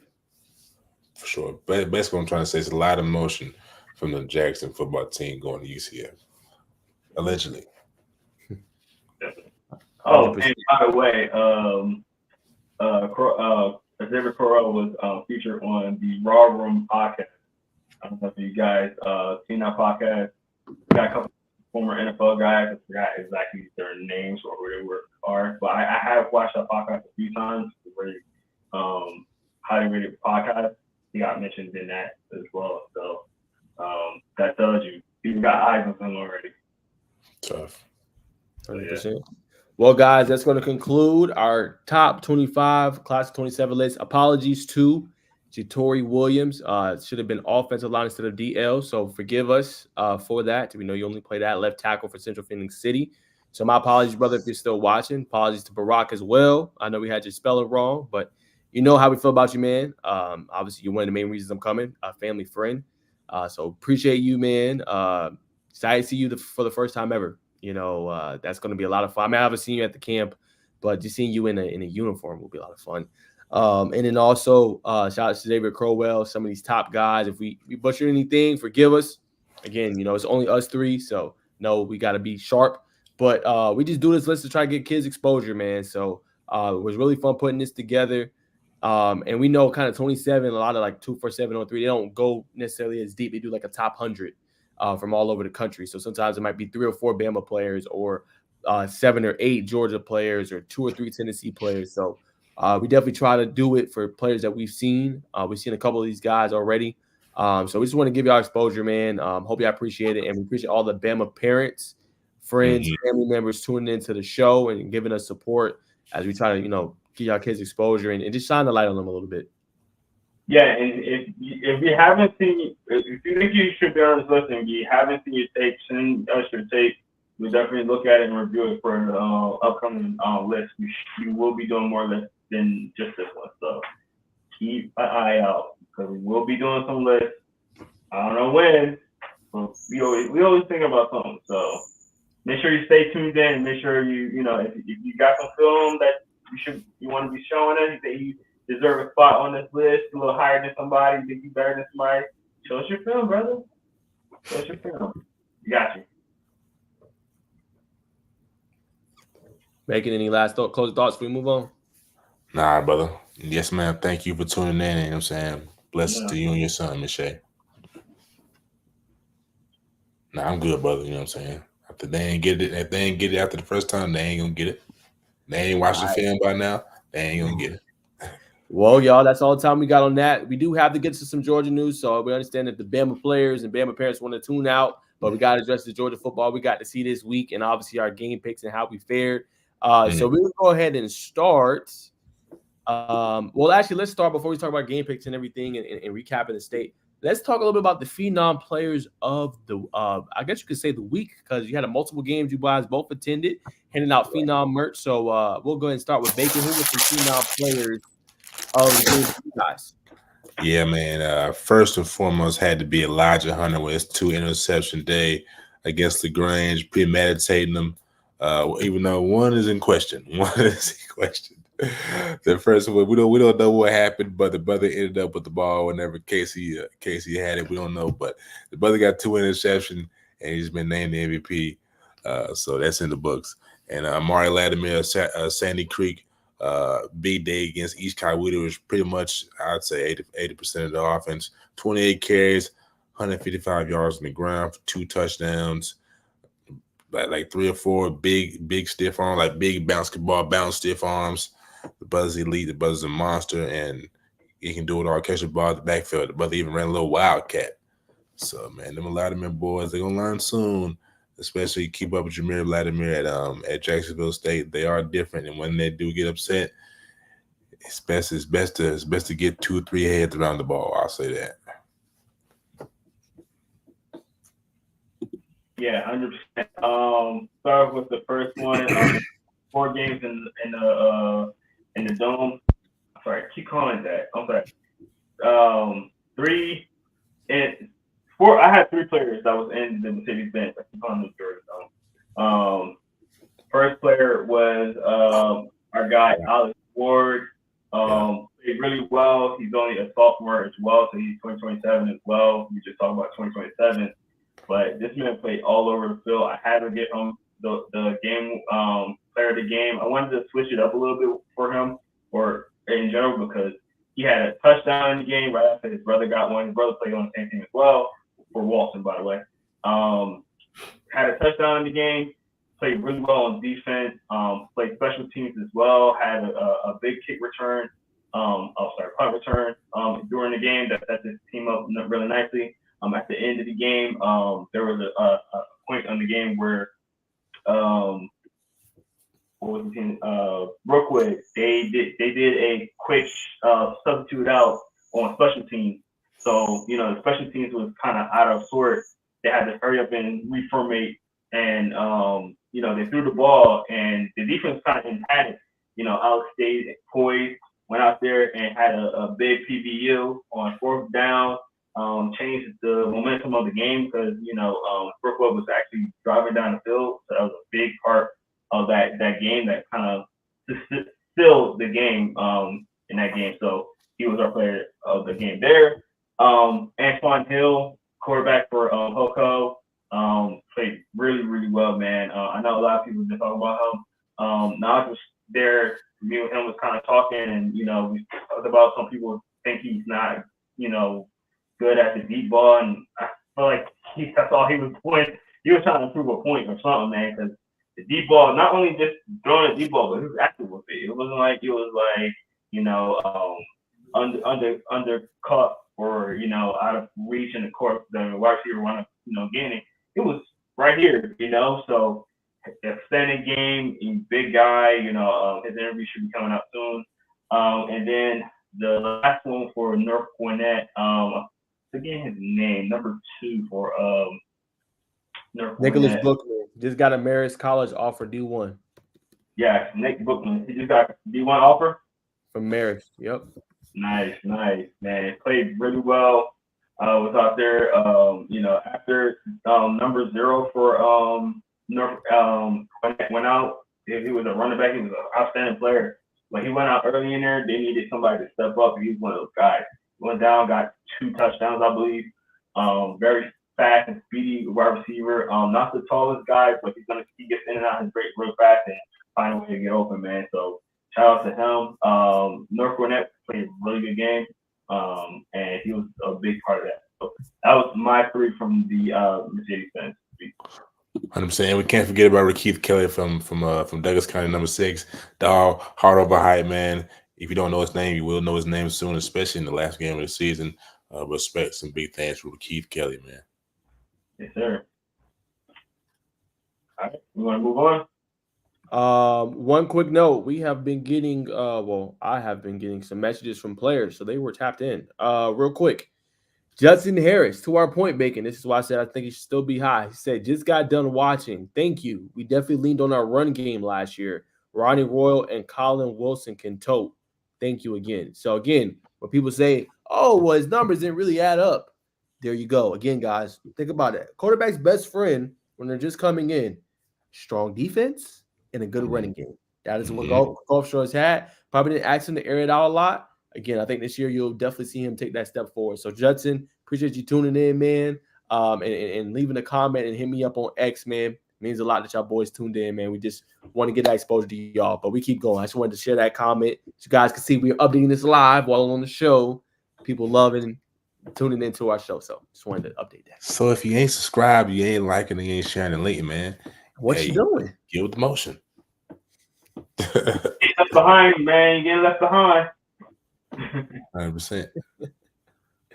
Yes, sir. So, guys, those are the Phenom players of the week. I had one that I helped out Jay with. He was helping me out with all of the post games that I put on Scoreline YouTube. But Braden Rouse, man, when I went to shout out on the show, what he was able to do, man, the kid is like he said, I'm coming. I mean, he put that in his video this past week and put me in it. So love what he's been doing, man. And if he continue to put it together, look out. I think he's got up to 15 plus offers already. Kid has been different.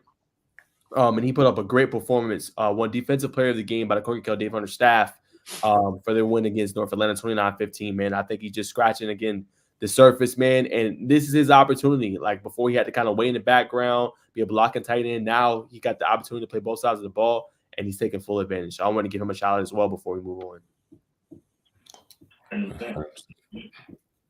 All right. So speaking of, we're going to move on to our picks from last week. So, fellas, I don't know if Jay got this in a graphic or put this somewhere, but the winner for week 1 is yours truly, Najee Wilk. Yes, sir.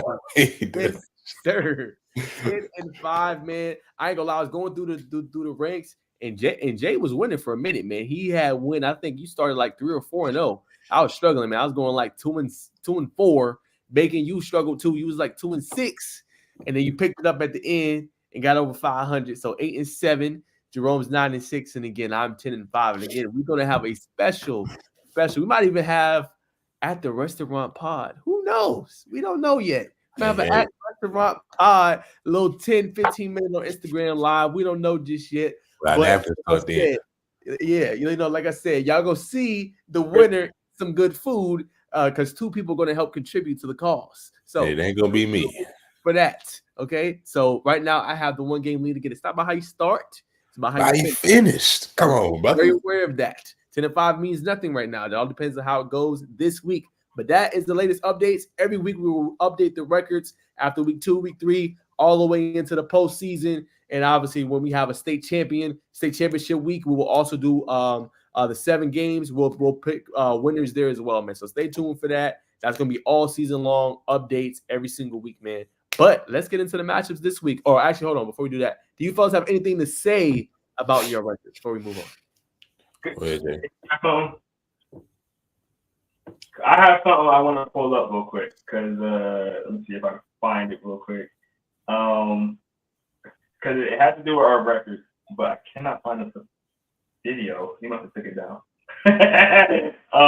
If you guys know, Bowler's Choice CEO, Mr. Coach Mill, had a little video with me and Naj on while we was in the city Benz, and we had a little back and forth on who was gonna win that North Gwinnett and McEachern game, and it was funny. I was trying to pull it up, but I guess he got rid of it. So, yeah, so it was funny. If I do find it, I'll pull it up. But I just wanted to say shout out to Coach Mill. You my guy. 100%, man. It was a lot of fun. I was just giving a nice descriptive soliloquy why I thought North Gwinnett was gonna come out on top. He was like, "Man, you know all these players." I was like, "Yeah, man. I knew North Gwinnett, and one I didn't even mention who won MVP was Braxton Kyle for his performance, man. But outstanding game. I'm sure when Jay has time, he's gonna pull it up. But it was a lot of fun talking to Coach Miller, talking a little bit about that matchup. Interesting.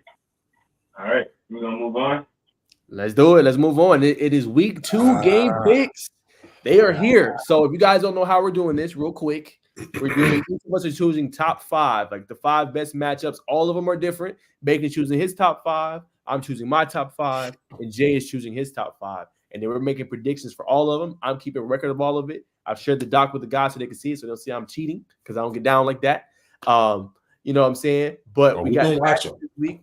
Yeah. So y'all can watch detail. Oh, no, it's not doing it right. No, it's not doing it right. I got all that labeled in the Google Doc so everybody can see how they're doing their results, and it's all shared and everything. So week 2, we're gonna start with some Bacon's matchups. Bacon, let's go and start with some of your top matchups. Real quick, can I pull it up? I'll have the video. All right. You want to play real quick? Yeah. Let's do it. Let me pull this up real quick. It took me a minute. I didn't realize it was tweeting that much. But we got this. We got this. So here we go right here. Excuse me. You already know Baller Choice in the building. It's not deep. Well, you already know what it is. So we right here at the Benz, 2024. Corky Kell Classic kickoff right here, baby. You already know another game in the books. We just saw Mr. Hill himself, Antoine Hill, got MVP of that game. And that game ended up like that game because it was just like, wow. So now we're turning around and we got Alex Ford for another game over at Walton, put on the clinic. Now here we go with McKeachin. Plays against who? North Gwinnett. North Gwinnett. So who you got now, I'm going with North Gwinnett. No disrespect to McKeachin. They got a phenomenal team, good roster.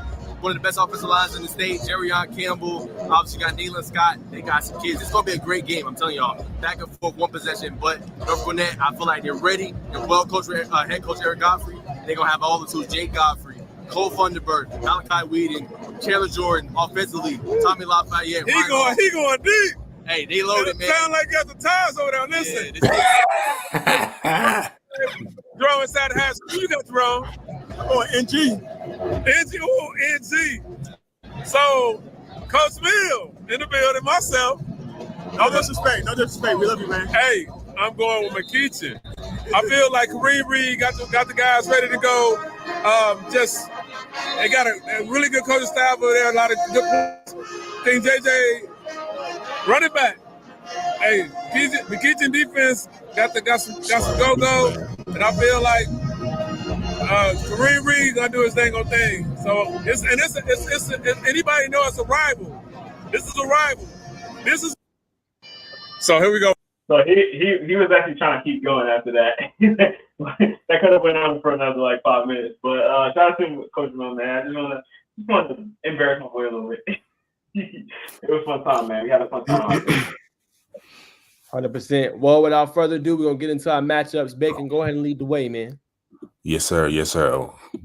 First game that's on the list is Milton versus American Heritage, team out of Florida. That's gonna be a big one. We like to see the states versus states, right? And correct me if I'm wrong, but I believe Perry and Peach, that's a top 10 matchup in that classification. I think it could be. What rating was put depending on what rating you're looking at. AJC, kind of thing. Yeah, it might be. That is a top matchup. Yes, it is. Westlake versus Douglas, Atlanta. I think this is a Doug game. Nonetheless, hold on. You just went through 3 and then say no game picks. Oh, I thought I was coming back around. I mean, I'll give my game picks, man. Hey. Oh, okay. Go ahead. I got something. Go ahead and talk about folks. And we'll do game pick. Go ahead. No. I get a game picks, but want to hold me to the fire. I'm gonna pick Milton, man. Milton's got a lot of talent, man. They're really a 7A team, you know what I'm saying, outside the state of Georgia. But I like Milton versus American Heritage. I'm going to go Perry. Real quick. Come on, brother. Yeah, real quick. Should we do it where we set our game pick and then all of us do our who we think is gonna win that game? Should we do it like that? I thought we were just gonna say a matchup and then all of us do the game pick like that. I bet. It's fine with me. So, that's what I meant. Like, he do this one game, then we all say who we think is going to win that one. Then he gets to the next game, he say who he wants, and then we all kind of. That's a bet. Bet. Then as we get to all our other games, we do the same thing. That make sense? That's a bet. So let's go back to Milton and American Heritage, fellas. Who we got? What you got, Jay? That one's tough. From what I heard about American Heritage, man, they're a good team. I might have to give it to American. It's gonna kill me for that, but I think I'm gonna give it to American. Oh, he's got American Heritage. All right, red, white, and blue. What you got now? Red, white, boogaloos. I'm rolling with Milton. Respectfully, I know American Heritage has got a bunch of dogs, a lot of 4-star prospects. The quarterback's a dog committed to Texas. Dia Bell. But I'm gonna roll with Milton, man. If not, hey, I understand. Like, American Heritage is a deep roster. Milton is a team that, kind of finds their footing early on. We seen that last year. Everybody was worried. I was like, man, Milton gonna be fine. They got Coach Reeves. They got Luke. Like, they're gonna figure that out, man. And they did, and they want to stay tight. So running back TD Lester, who should have, more major Power 1 offers, 100%. and things like that. So that'll be interesting to see. Appreciate you, EJ, tuning in, man. Sorry it's glitching, bro. We gonna reveal it though. We're gonna have a graphics that come out tomorrow and Thursday probably. And obviously, man, if you don't know, you're number one. But sorry about that, man. That it's glitching a little bit. Appreciate you tuning in, man. Absolute stud. Check out your body, brother. Yes, sir, man. So appreciate you tuning in. But yeah, I'm gonna go with Milton in a close victory. ESPN. I'm gonna try to catch this one if I can. But I think Milton got all the tools. It's a good thing, brother. Yes, sir. Boy, heard number one. Hey, you get dog. Hey, Sure. and if you didn't hear real quick, I said that you're a top 20 player regardless of classification. 2025, 2026, 2027, 2028. And I said you're a top 2 player in the country right now in your class. No, not in your class. I'm sorry. Just in general. That's my thoughts. Boom. Off the press. Off the press. Screen recorded. Yes. All right, go ahead, Ben. All right, next game I believe I said let me go back. I don't want to go out of Perry order. Peach. Perry Peach. I went with Perry. I need to do my research on Peach. But I know what Perry did last year. I know they're missing the quarterback. And it may come back to bite me in the candy. But I'm staying on business. I'm ride with Perry. I'm sticking with Perry too, man. All right, brother. Made me feel a little confident, Drew. That I jumped out on the limb right now. Yeah. I'm rolling with Perry too. I think Perry just got too much. They're not messing around, man. Their coach is one of the better coaches, I think, in the state. Deserves a lot of love for catching their first title last year, man. They got some big games on the schedule. I love Peach County and what Coach Westbrook stands for and what he means. But I think Perry, man, they had 2 100-yard rushes last week against Baldwin, 37-6. The defense shut them down. They had Ahmad Gordon with 22 carries for 122 yards, and they had D. Daniels for 17 carries, 101 yards, and 2 touchdowns, 224 yards total on the ground. And they're seeing cornerback Cullen McDaniel threw for 120 yards and 2 tutties. So I'm rolling with Perry till I see otherwise. I like Peach County. I think they're a playoff team this year, but it's something about them to finish the champions, man. And they returned a lot. Well, not say a lot, but good part of their roster, man. And them boys is ready. I seen them in Macon. Them boys is ready. Moving on to the third pick from Bacon, Westlake versus Doug. I think this game is already won by Doug, man, after the performance I've seen last week. But that's the reason why you strap up the chin. That's the reason why you strap the chin strap. You put in your thigh pads, and you know what I'm saying, you put on your helmet. Naj gave me a little side eye, but I'm gonna ride with them boys from Doug. Close proximity, right? Both on the west side. I just think the boys at Doug, they got a little more grit. You know what I'm saying? They got a little more dog in them. Respectfully. I went against them last week. Against the range. Hey. You gonna be clipped, man. Somebody gonna high, Astros. It's right high. It's right high. Go ahead, Jay. Make it like I don't care. See, I don't want to say this on this podcast because I know y'all Douglas players watching our podcast. Shout out to Doug. And called us out on it, sir. Appreciate you tuning in. I'm sorry, I'm gonna go against y'all again. I'm going Westlake. Sorry, guys. Love you, boys. I got you somebody though. It's gonna be a close game, I think. So, like the last game, I thought it was gonna be a close game. So I see, but look, they line up Jonte at wide receiver. You got a running back. I like the quarterback. The quarterback, he played exceptionally well. He had about a 40, 50-yard pass down the right sideline against Doug. He looked good. That defense is for real. His scrambling ability is man. That boy can get out the pocket and move. That's all I'm gonna say. You got Naj? You gonna be on my side again? No. I'm rolling with Westlake. I will be the odd man out here. I'm going to Lions. I think they need. I got Westlake. Oh, you do? Okay, my bad. I thought you had Doug. I'm sorry. My bad. Yeah, I'm going Westlake. I like Jonte. Jonte's long. But guess we're gonna have next week? Travis Smith Jr. I understand all that, brother. I understand you understand all that. and they also got Tamir Bransford too, the Georgia State commit. And they got Sean Smith returning their quarterback. Now the question is going to be, can the defense get stops? I'm not worried about the offense. Travis is going to be a problem. And I want to see what those athletes can do against him. They lost to what? They lost to Hughes pretty good.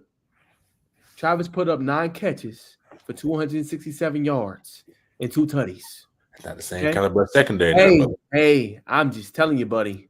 They did it against Langston Hughes. Not the same caliber secondary, brother. Keep it on Travis if you want to. There's a reason why he was on the Mr. Georgia Football preseason nominee top watch list. So is that dude. He's that dude.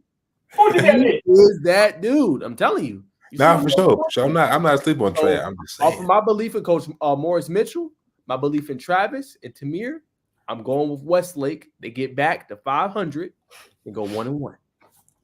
Hey, to your point, they got another Georgia State coming on the other side of that field, brother. We're gonna find out. That's why we do these things. We're gonna find out. 100%. All right, go ahead, brother. It's on you. Let me pull up my list. I had to see y'all faces when I rode with Doug, man. Computer's acting a little iffy. Let me see if I can remember off the top. All right, here we go. I did Statesboro versus Veterans. I know Veterans got some talent I'm hearing this year. Don't know too much about Statesboro. I know the Mello Jones was a big part of the offense. I'm not sure who's Swainsboro, bro. Oh, Swainsboro. Excuse me. Appreciate that. It's like a flip of the coin here. I'm good with them Borough boys, man. All right, Statesboro for Bacon. Rome. Blue Devils. Yeah, I don't know too much about these two teams. Looking at the roster, I'm gonna lean toward Statesboro. Of course, y'all want to go Statesboro. I'm going with Statesboro too. If you guys don't know, I'm going to put y'all on game. They have a true freshman quarterback starting, not a 27, a 28. His name is Beckham Gerard. That could be a name to know here in the future. 180 yards passing and a touchdown in a game of 1. So that is the reason why I'm going with them. They did lose, but they lost by 5 points. Veterans lost a little bit, I think, by double digits. So I have not seen his tape. I've not seen his film. I'm just going by the stats. But I think Statesboro has a little bit more on offense, and I think they're going to be able to make some noise and get some points in this one. So I'm going with Statesboro. 100%. Got to go with them Borough boys. Like I said, shout out to the Blue Devils. Last game on Bacon's list is the classic Fayette County rivalry between Stars Mill and Whitewater. Now this one, I think most people are gonna go with Stars Mill. I may end up going there, but Whitewater is they got some things brewing. They got some things trending in the right direction. They were pretty good last year. They got some dynamics coming back for the junior year. Still gonna be pretty good. I want to be the upset. Do I want to go with the home team? I'm gonna go Stars Mill here. I'm gonna stay true. Picking Stars Mill right here, man. Go ahead, Jay. Yeah, I'm going to Stars Mill as well. Gosh, why you gotta be such copycats? Lord. Twin, this is my list. How about copying, brother? Gracious. I live in the Fayetteville area. Goodness. I'm going with Stars Mill too. And I'm gonna give you a reason why. The quarterback, Nagua. He had 3 tutties on 86% completion rate. Yes. You know what? Put me down for Whitewater, bro. Put me down. Oh, I love it. Good. Go ahead and change it. Yes. He got yes. I like when we disagree. Y'all about to come back and like, Bacon told you so. I told you. I told you some things down now. Yes. I like how he's getting mad at us, but he's picking the same team that we are. And he picking I last. want to pick the same team. I want to pick the other team because I have a whole thing of why I'm picking this team. And I'm picking first. How you get mad at me, bud? I want us to differ, so then it's easier for one of us to be wrong. If we all did it, then all of us either is right or all of us is either wrong. You know what I'm saying? I'm trying to separate. I'm trying to get this free dinner. See, look, brother. It's not like we're agreeing with every single one, though. We didn't agree on the last 2. Yeah, but we out here, you know what I'm saying? Grinding, bro. We got how many more? We got 10 per game. I'm just saying. I'm just giving y'all a hard time. We on the beat out here. You talking to coaches, talking to players, man. Hey, man, I got a competition with Wilkins, man. Put me on game, brother. It's a rising brand. I can't be paying for meals. I gotta have my meals catered to me. Hey, you get it. Hey, exactly. 100%. All right, man. We're gonna throw it to Jay, unless Baker got anything more to say before we go to Jay's picks.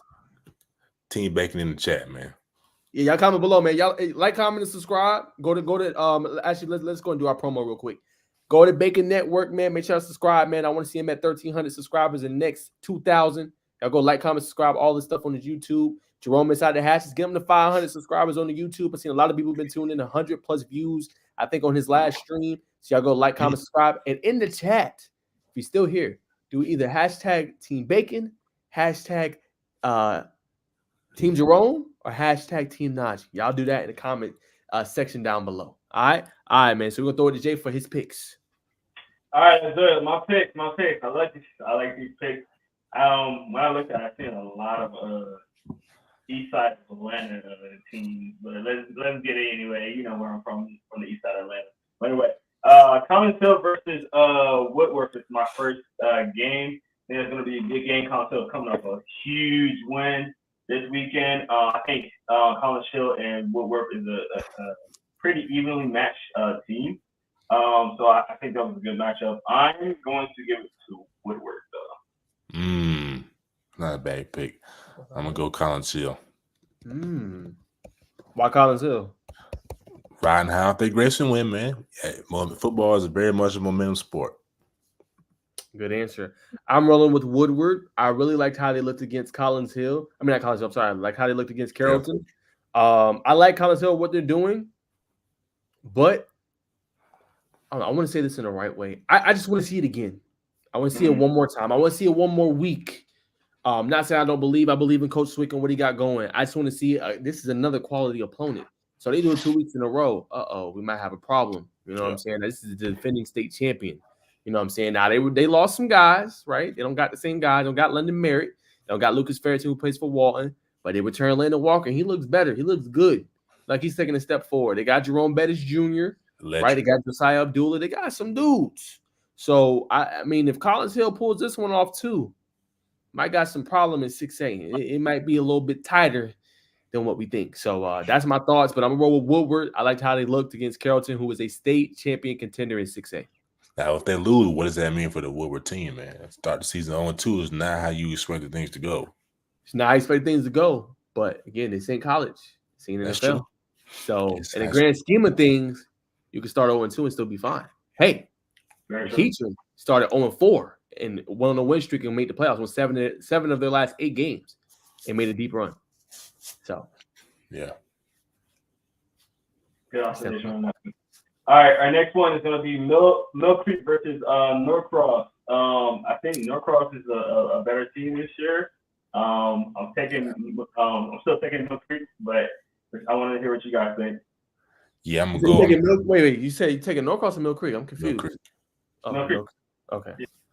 Like you saying both answers there. All right. I'm going with Norcross. Shout out to Sauce doing his thing. Wide receiver, I believe it was a senior, 2025 wide receiver. Sauce. Deshaun, Sauce Clark.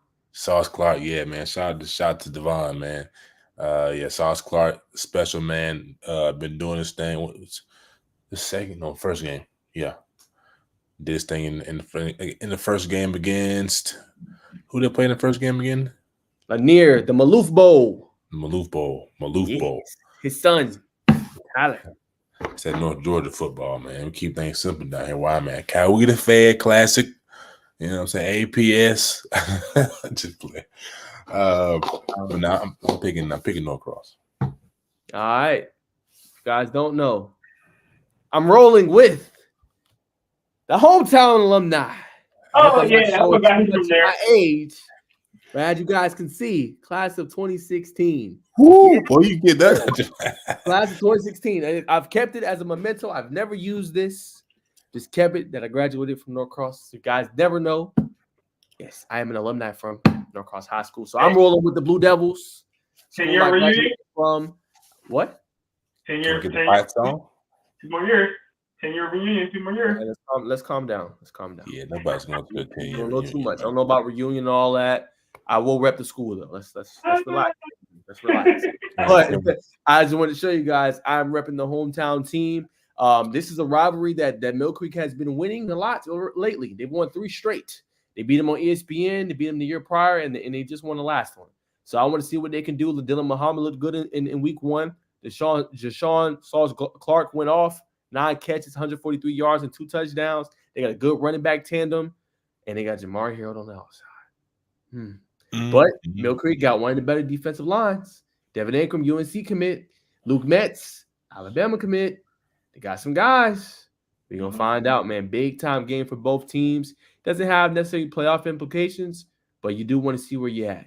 Both started 1-0. Let's see who comes on top. But I'm going with the Blue Devils. Going with the home team. Oh, and that game is on TV. I was wondering what Najee was doing when he got off the camera. I'm like, what's he doing? By the way, I love that Chase shirt, bro. I appreciate you, bro. It's good. One of my favorite receivers right now. Yes, sir. All right, let's get to my list, my rum inside the Haskins list. Next one, we're gonna go with McKeitron versus North Cobb. Now, McKeitron just coming off that tough loss, close game, really good game against North Gwinnett at the Benz. And we also have North Cobb, a team that I had, very high last year, kind of disappointed a little bit last year. So I want to see this matchup. I think it's a pretty good matchup. And this one, I'm actually going to give it to McKeitron. I think they're a good team. North Cobb, I think they lost first game too. So they kind of, again, don't need this first game, but confidence-wise, I think they need it because it was rated as a preseason good team last year, and they kind of disappointed. So I think that this game is a good bounce back game. Again, I don't remember if they won the first game, but I think this game is going to kind of give them that confidence if they win. McKeitron's going to probably be in shambles if they lose this game. So either one, I think this is like a momentum builder or a momentum shatterer of a game for either one of these teams. But I am going to go with McKeitron. Bacon, we think. I'm going McKeitron as well. I like what Coach Reed is doing out there to be this successful. Well, last year to be that successful in his second year, coming to his third year. I don't think those young men are going to go down 0-2 to start the season. I think they're going to, flip the switch from last year and go 1-1 instead of that 0-3, 0-4 trend. Yeah. Notch. We are all in agreement again. I'm going with McKeitron. I like their offensive line. I like how they can slow down the tempo, slow down the ball. I know they got some dogs on the other side. Really good offensive lineman, Brandon. I believe it's Brandon Williams. It's not Brandon Williams. I know the kid's name is Brandon. I might have messed up his last name. 2026. A lot of kids want him. A lot of teams want him. Excuse me. Cameron Collins. I know I got that one right. Georgia Tech commit. Got some really good players. Nick Grimstead. But I think McKeitron with the offensive line is going to slow the game down, lean on that. And the quarterback got little things going there late. Bell. He got some things going there late. I think he can build off that. And one thing that people don't know, and I don't want to reveal their game plan, if you stack that box and you try to stop Jerrion Campbell, they got somebody else that got legs too in the quarterback Bell. So be careful on what you do. But I'm rolling with McKeitron. Quick thing, how QB1 look last week against North Gwinnett? He showed some flashes. Like he took someone on the chin. He missed a couple throws. But as the game wore on, he got more comfortable. He was hitting some bombs to Nealon Scott. He was driving the ball down the field. He was more accurate. So I think as the game wore on, he kind of felt more and more comfortable. 100%. Like, those early jitters, man, being kind of your first game, first start. Yeah, I also think that he was trying to force the ball to Nealon Scott a little bit too much in the beginning. I think once he settled down, started looking at his other reads, once he realized, the opposite team is going to kind of key on Nealon. I'm sorry if I weirdly say his name just now, but I think the North Gwinnett was really keen on him, and then he realized I gotta start spreading this ball around. Oh, I gotta start checking the ball down. Once he kind of once he started, getting comfortable and things like that, you could see his confidence going. Started running the ball a little bit more at the end. So I think he, they had a chance at the end of the game, man. I mean, it was close. It was a close game at some point. At one point, so Sure. yeah, they started coming back. Actually, North Gwinnett had a 13-point lead. It was just 8. It was at 8 at one point. Okay, but it felt like North Gwinnett momentum was going at one point, and then McEachern started coming back, and it was kind of a back and forth for a little bit. So, yeah. 100% North QB take over. I'm saying prospect, man. So I love what those guys do down there, man. So had to shout them out, man. If you need coaching training at the quarterback position, those probably one of the top guys, if not the top group to go train with. Quincy. For sure. All right. We talked about that one. All right. Next game is Lee County versus Hateville. I think a lot of people. I'm gonna pick the obvious one, Lee County. But I think Hateville got a chance. They got some players that a lot of people are kind of sleeping on a little bit over there. Younger guys. So I don't want to say like this is going to be a blowout, but I think it's going to be a better game than most people think. I will still take Lee County. Prosma, I think that's his name. I apologize for the name, but their Lee County running back is next level. They always giving him the ball as much as possible. Kind of wish they didn't as much, but he's going to get the rock, and he's going to be the catalyst of the offense at least. So, looking forward to seeing that one. What you guys think? I think this is going to be kind of similar to the game I went to this past weekend at Sandy Creek. Only difference is he's got Wheeler fumble the ball and on territory, kind of turn the ball over. I think what it's going to be, and it could be the same thing for Haverville. I just don't know if the quarterback position is going to win them the game. I think that's the only way they're going to be able to win the game. I'm not even sure if they're going to be able to stop the run. They're going to get a heavy dose of it. So I think this game could get not out of hand, but I think could get out of reach in the second half. But I think close first half though. Hey, Naj, is CJ still the quarterback for Hayesville? CJ? KJ, I'm sorry. I said CJ. KJ. Let me see. I'm not sure. Now, RJ? No, KJ. Pope. KJ Pope. Yeah, that's right. It's KJ. Yeah. Gotcha. Think so. Yeah. The only thing I worry about KJ, and I said this before, is that they put him at quarterback. They sometimes put him at wide receiver, and then they put him at safety. I never like having a safety play quarterback. So, just because you're getting that you're hitting with that throwing arm, So I always kind of worry about that. But they do have a solid backup too. So if he does go down, we have a solid guy back there. He does come in on spot duty sometimes. Like I said, sometimes they put KJ at wide receiver. So they do kind of rotate a little bit in there. But yeah, I like KJ as the quarterback though. He's solid. Gotcha. Would you take Bacon? I took. You didn't even say. I took Lee County. Okay. So I think we're all in agreement here. I'm rolling with Lee County as well. Weston Bryan, they looked really good, man. When you're able to beat a really good Warner Robins team, I think it was 45-28. It might have been more than that. I think that says a lot, man. So Usman Kroma is the real deal, man. Auburn, Georgia. I think it's Tennessee wants him. He's about to nail down his list here pretty soon. I just like what he brings to the table, man. He's just a go-getter, man. And they use him all over the field. He's tough to stop, tough to maintain. I'm going with Lee County by a long mile, man. I think they come out big time in this one. All right. And then I'll see my last game. Big game. Phenom game of the week? Huh? Phenom game of the week? Phenom game of the week. Spoiler alert. That will be the game I'll be going to. So that will be Jonesboro versus the guy down here at Douglas County, obviously. I'm taking Douglas County, but look at the matchup, man. It's a great matchup. We all went down there to Jonesboro at the media day. They got some dogs at BB. Douglas County got some dogs at wide receiver. I think the difference is I think Douglas County's depth at wide receiver is going to be the difference. I mean, you got, obviously you got Aaron, obviously you got Devin, but then you got JJ in there, who's not only just playing wide receiver, he's getting in there with the Wildcat and things like that. Then you got our guy, Rakeith, in there, another a fourth guy and another underrated wide receiver got a really nice catch in there, Dre Redding. So they're stacked in there, man. Position.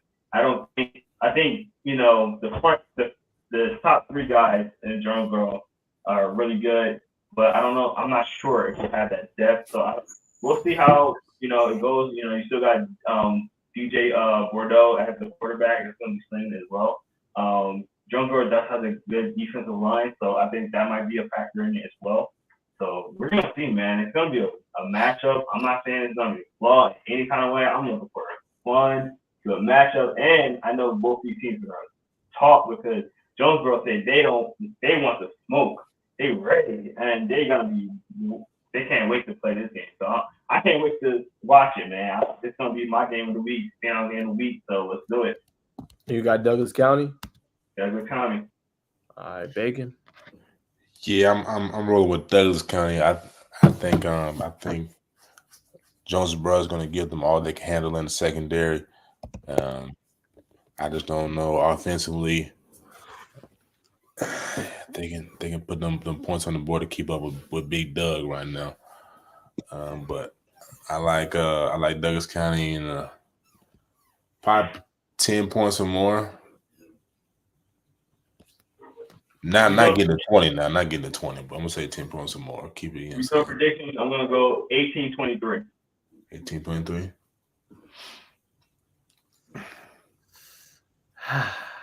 He going Burrow.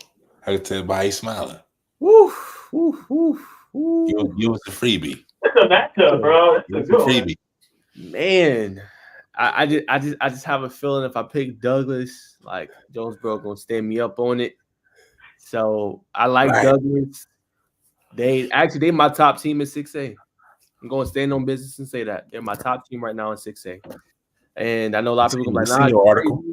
Huh? We seen your article. We seen your rankings. I appreciate it. They're one of my top teams, man. So it's tough to pick Jonesboro, man. But I believe in the core three, man. It obviously can't all be them.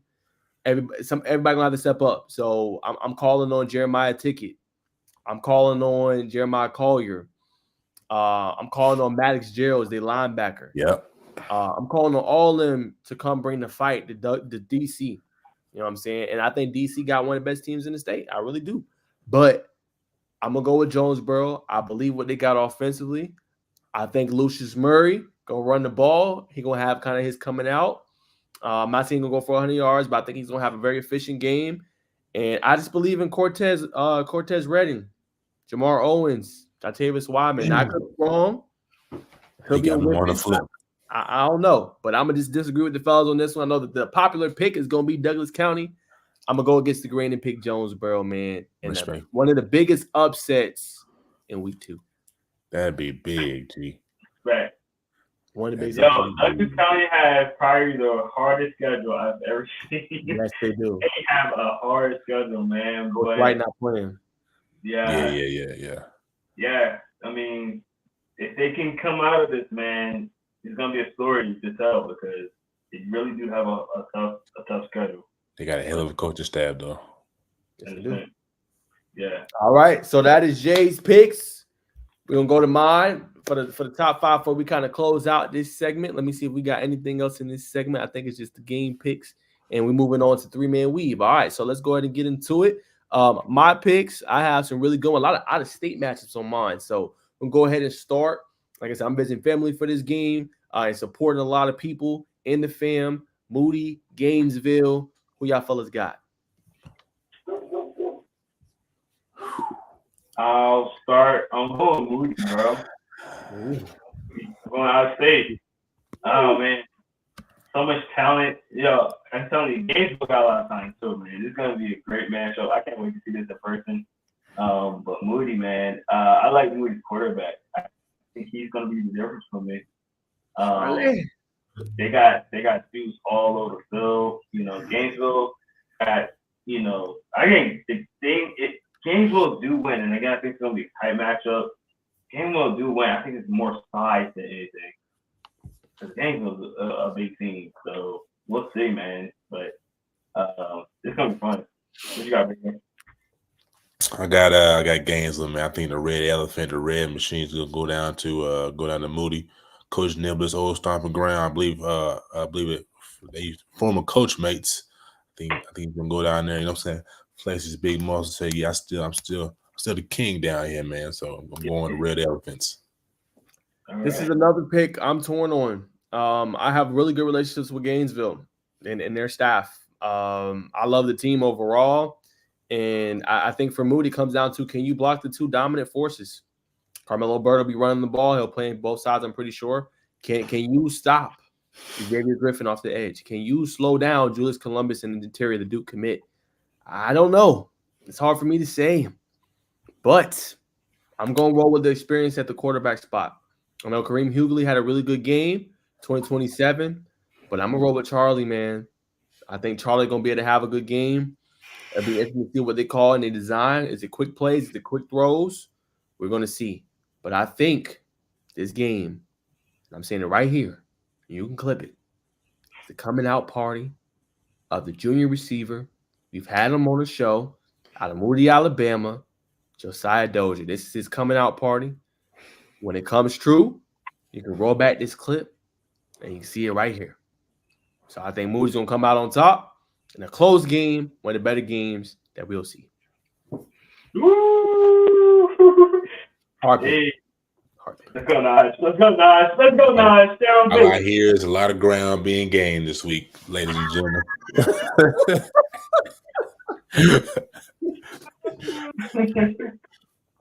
I like what you did there. All right. Next out-of-state matchup. Grayson versus Thompson. We already had a couple of Thompson players on this list that we just revealed tonight.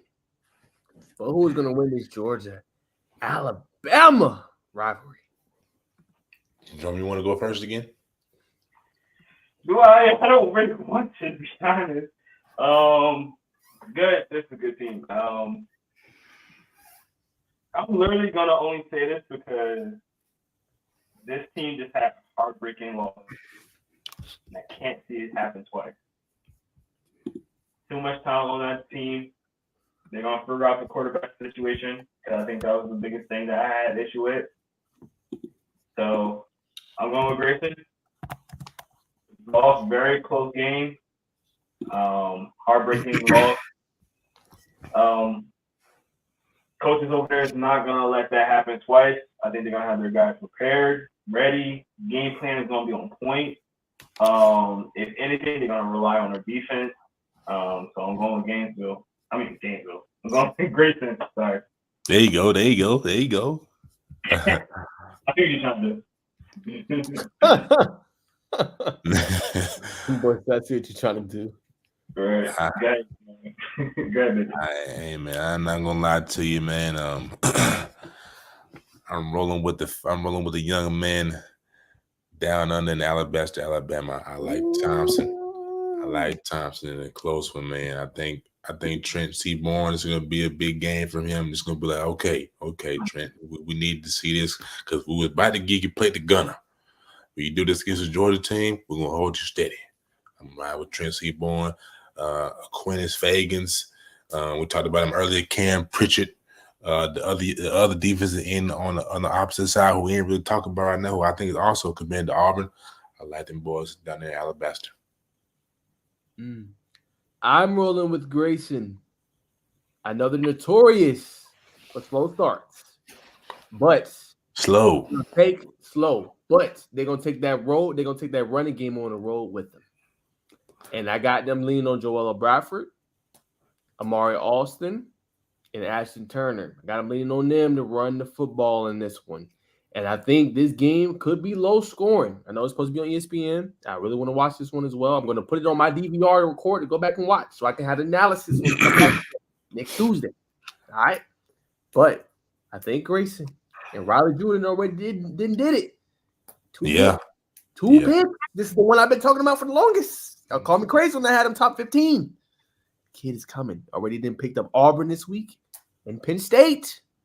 I'm telling y'all, Jalen Bell, Tyler Atkinson, Anthony Davis. They got some dudes, man.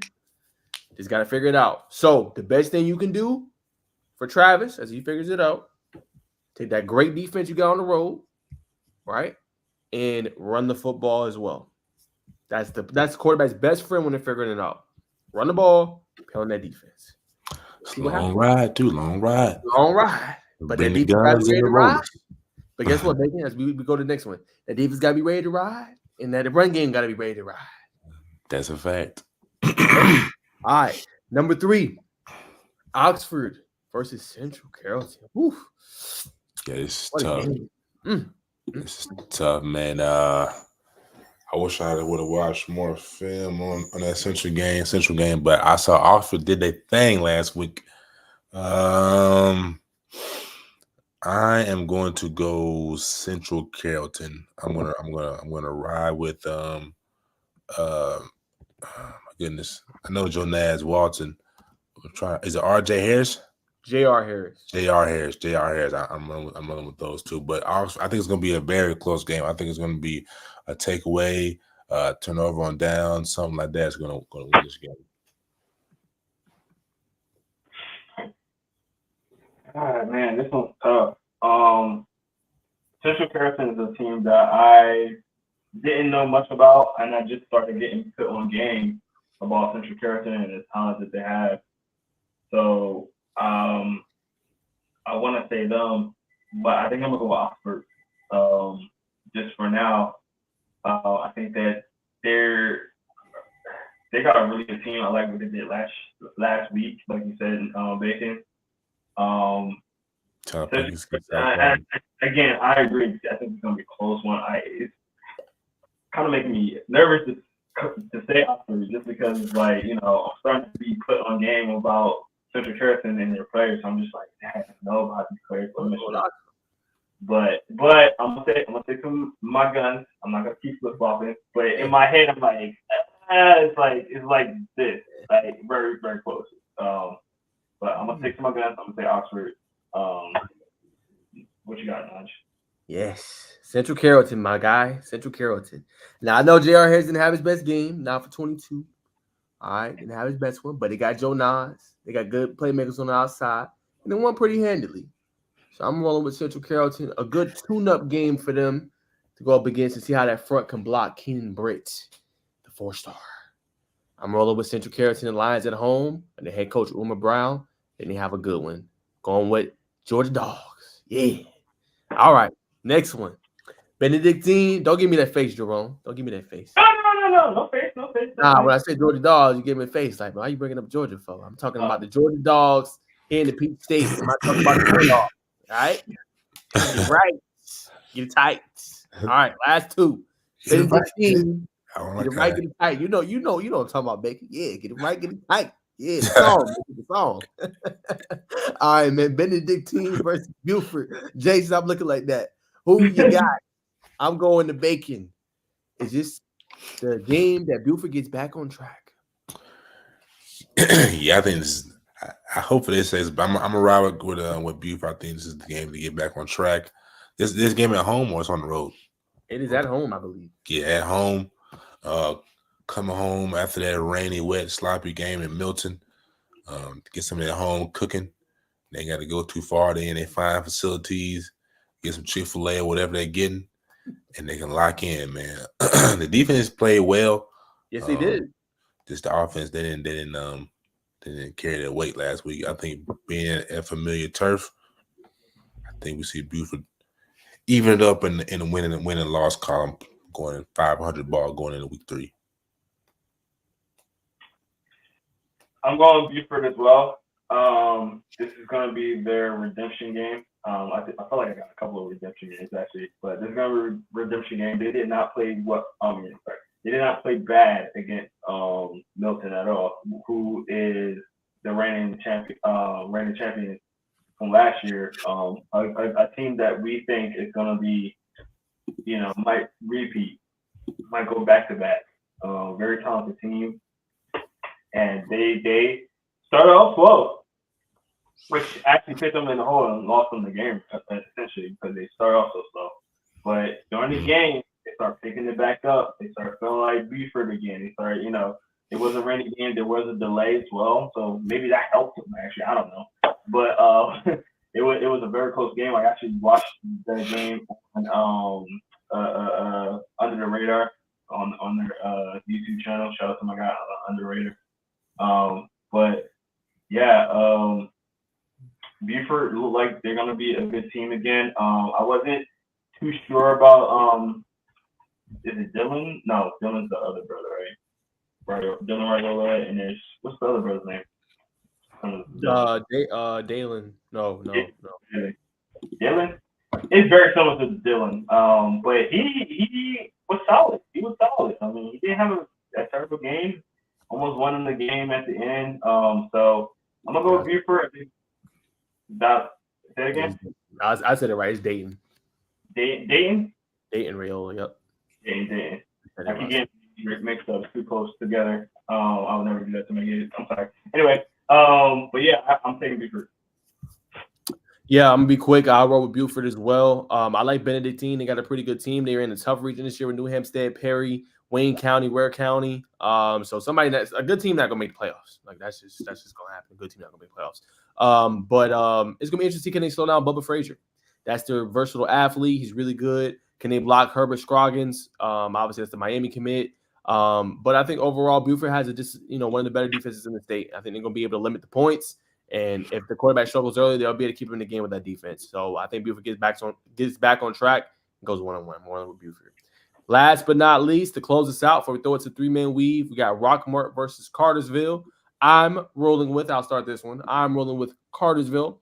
In this one, I think all the talent that they have, Cole Crawford, Jamari Bryce, the pieces on the defense side of the ball, Elijah Peaks. I think they're very talented. So I'm rolling with Cartersville in a win against Rockmart. Easy. By a landslide. You got Cartersville too? All right. Cartersville. Jay? So we're really going to say Rockmart is going to lose 2 games in a row? Yes, sir. The answer is yes. Unfortunately. Oh, my God. They're crazy. Did all that. I'm thinking you're going to choose Rockmart. I don't think they're gonna win this one, man. This is rough. I think Rockmart is a good team, man. They are, but the first 2 games was rough, and I think the third one's a rough game too. I think the third game when I was looking at it is a rough game too. So they got their work cut out for them. I wouldn't be surprised if they wound up winning this game, to be honest, though. But I just think that Cartersville's the better team. I'm going with them as well. All right. Well, guys, that's going to conclude Hitting the Grid. If you didn't know this segment, again, appreciate y'all tuning in as well. Bacon left a nice comment. Predicate y'all tuning in. I think he meant appreciate, as you see right there. He tapped it real quick. Yeah, man. Big shout out to Create with Dre tapping in with us tonight, man. Yes, sir. Appreciate you. But those are our game picks. We'll have the week 2 results. Next week, we'll go over that. Who won? Who's leading in the polls? We'll make our week 3 predictions. We'll also talk about the Phenom players of the week that Bacon and Jerome selected on the pod next week. Probably 1 or 2 topics. We'll have a little bit more time because we'll have no more lists probably up into the offseason, more than likely. So that's what we got, man. And if you ball, you will get the call. So remember that. We will have a guest next week. You ball, you will get the call. But that's all we got. As we close out for the night, we're going to go and throw it to Bacon for the 3-man. Bacon backs his player down. We on the clock. Phase like Kobe. Ladies and gentlemen, it's a 3-man weave. This is the best basketball segment known to man, woman, child, animal, and your cousin that you don't like. But just because you don't like them, don't mean you can't send them the link and like this video and share it and subscribe with everybody. Bacon Network, Inside the Hatch, and Nigel Wilk TV. Nigel Wilk on YouTube, Twitter, and Instagram, I believe. With that being said, first and foremost let me get my thing put up, ladies and gentlemen. I don't want to go out of order. First and foremost, making recaps, the overtime, his day of overtime. I went there and saw the Queen of the Court. You know what I'm saying? If you didn't watch on Overtime Elite's YouTube page or you weren't watching live, I believe on Bally Sports TV, if you got a Spectrum or, you know what I'm saying, a cable provider that has that, Miss Olivia Edwards. She is for real, man. She just went viral, I believe, last week. She dunked the ball at it was at one of the elite camps she went to. She did her thing there. She did her thing at the Under Armour elite camp that houses the top 24 women's hoopers in the nation.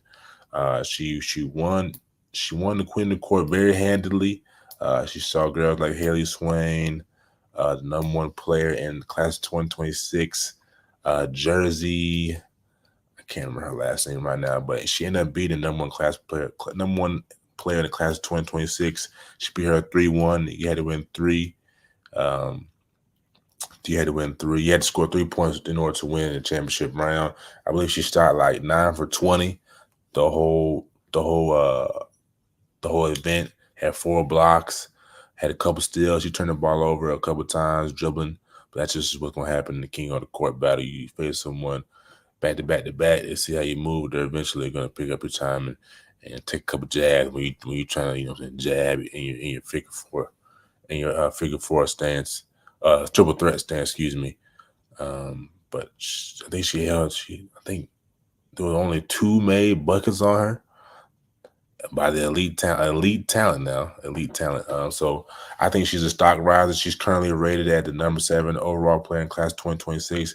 But that performance, her performance at the Under Armour camp, where she had 9 points, 12 rebounds, and a couple blocks. Like I said, at an MVP at another big camp the previous week.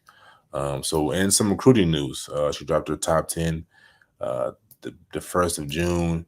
She's got teams, South Carolina, obviously, LSU, who I have a tidbit on that. Well, I just dropped it now. LSU, Kim Mulkey liked her post about her winning the Queen of the Court. So I think Kim's heavy. She's from Tacoma, Washington. Washington's in her top 10. USC, I think UCLA, Notre Dame, UNC, Tennessee, and some others, Florida State. So it'll be interesting to see where she goes. It was reported by Deshaun. I can't remember his last name. Deshaun is a reporter of 247. She's still open to outside suitors, even though she dropped her top 10. So that remains to be seen. But nonetheless, if you don't know Miss Olivia Edwards right by now, what rock are you living under? And because she's been doing her thing, she's been putting herself out there. So tap in before it's too late. Don't get caught. Don't get on the wave late. If you're on that wave late, they ain't gonna look at you the same, man. So get in on the family bandwagon. Up next on the 3-man weave, we're gonna look at the transfer portal or the transfer upkeeper. You know what I'm saying? We're gonna tap into Mr. Sandy Spiel. As soon as I get my thing to pull up, I'm gonna share my screen. Obviously, every year there's more and more transfers that you got to keep up with, and this year is no different. Naj has been telling me for a while. I say, man, Norcross got some things coming through, and he did not lie. Boy, they got some things coming through, man. They got like a young man. I'll bring up his name here in a minute. It kind of reminds me of a Drew Pembry. Some could say a high school Chet Holmgren. Very, very elite. He can shoot the ball. He can pass the ball. He lacks athleticism, but he can score that bad boy. So we're going to look at this list right here. The first one, Rudy Anderson. Let me go to my list. My notes. Rudy Anderson from Savannah County Day to Norcross. 6'2" point guard. Averaged 14 points, 44% from the field. Second most points on the team. Now, the brother, he struggles at the free throw line, shooting 44%. Nonetheless, that's an exceptional guard coming in from Savannah. Naj, do you have any news on him? Do you know anything about him? Nah, not him. I do know a little bit about Nigel Thomas. I will say that I've seen him up close and personal a couple times. Going from Encounter to North Atlanta, that's where his dad is. Very versatile offensive player. He's gotten better and better. Finishes well around the rim. can space the floor. Really good, tenacious rebounder as well. And is a tough player to stop. Rudy Anderson, though, unfortunately, I don't know too much about him. I did see that he did transfer over to Norcross, but I did want to kind of speak on Thomas a little bit and add to your list. No, 100%. Thomas from Bouye, elite, 6'7". Came from no. Yeah, came from McDonough, right? Or is Dunwoody? Might be right. Might be Dunwoody. Maybe Dunwoody. No, you're right. It's McDonough. 13.9 points, third on the team, 4 rebounds. Unlike Mr. Anderson, the brother shoots very high from the free throw line, 81%.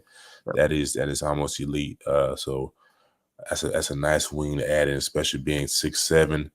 That's like I said, the other wing. Man, not Kawani. Anyway, I can't remember his name right now, but the young man I brought up earlier, who's kind of like a poor man's Chet Holmgren on the high school level. So Norcross is going to be very good. We're just going to talk about the top teams here. We'll kind of skim through the list. We'll be here all day talking about every transfer, but we have to look at Grayson, right?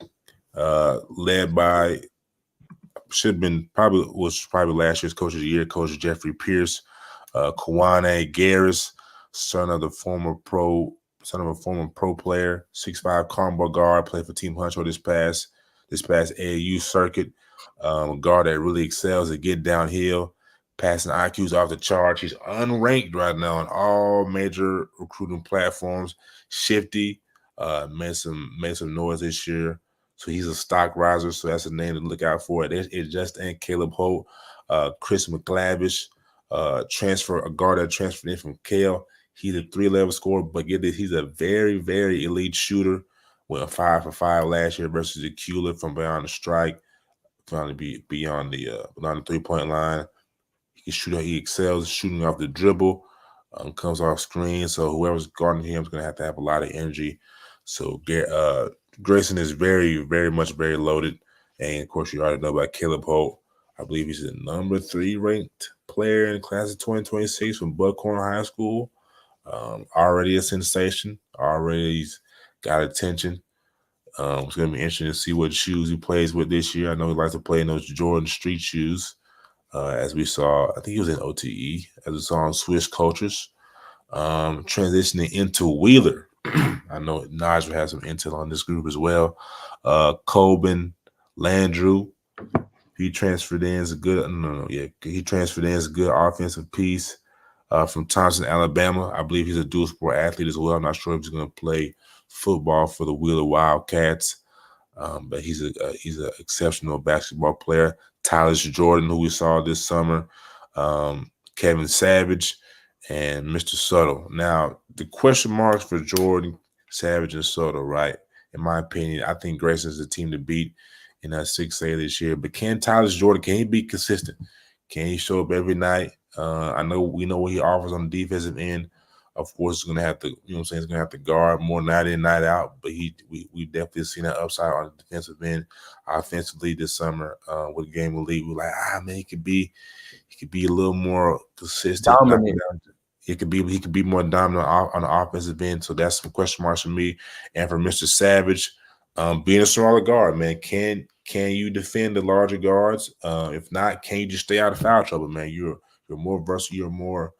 You're more valuable to your team on the floor than on the bench, man. Those big guards they're gonna attack him. They're gonna try to get him in foul trouble, and we're gonna need you. We're gonna need you to score 8 to 10 points tonight, man. Realistically, 8 to 10. That's only 4 or 5 made baskets. He's probably going to get maybe 11 to 12 shots a game. I think on the high end. For Mr. Suttle, I think it's 20 points a minimum on a regular night, and in the big games, when you go see Grayson, when you go see Kell, you're gonna have to give me 30. If they don't do those things, I think they could be a quarterfinal exit. Being quite frank. So, do you have anything to add on the Wheeler Wildcats? Yeah, the Kawan Garris is interesting to Grayson, who came from Mount Vernon. He had a really good summer circuit, started picking up a lot of steam, a lot of buzz around him. I know he played in RYZE, Rise, and played in several circuits and really made a name for himself. So that's a big one for me. He's going to be one to watch along with obviously Caleb Hope, but as you mentioned, I don't want to regurgitate what you said, but that was the biggest question for Grayson going into this year. We knew their front court was going to be good with Jacob Wilkins and obviously Amir Taylor, but how would the guard play look? And the guard play look like it's going to be pretty elite. Now it's all of it just coming together and being able to play at a high end level. So can't wait to see how their opening kind of looks when they kick off this, the season. I feel like me or Bacon gonna try to at least go to one of those games on a Thursday or Wednesday or something. Just it's nothing like opening basketball, being able to see the top talent play each other. So I want to see what he looks like with Grayson. Marcus Smith is another one. A couple Walnut Grove guys on this list is leaving. Terrence Barrymore is going to Decula, and Marcus Smith second. I was really impressed when I seen his film and his tape. Him going to Newton is big for that program. Very young, but they're very talented. 19-8, I think, last year. And now they get their kind of the quintessential point guard to kind of come in and be a valuable piece for them. I think that's huge as well. And to your point, with Wheeler, I agree with you. I think it's going to be where will the scoring kind of come from? Coda Subtle, this is basically his team now. Not saying it wasn't last year, but they had a lot of those seniors in there. This is going to be his team, and then he's going to have a really elite big man. Not that they didn't have one last year. They did. He was the lead as well, but you got Tyler Jordan. Can he put it together offensively every single game? We've seen flashes of him, Ole Miss commit, but can he do it every single night? That's going to be the question, as Bacon kind of alluded to. And I think if you look at the top three right now in that 6A, you got to go Grayson, you got to go Norcross, and you got to go Wheeler. Those are like the top teams in that classification.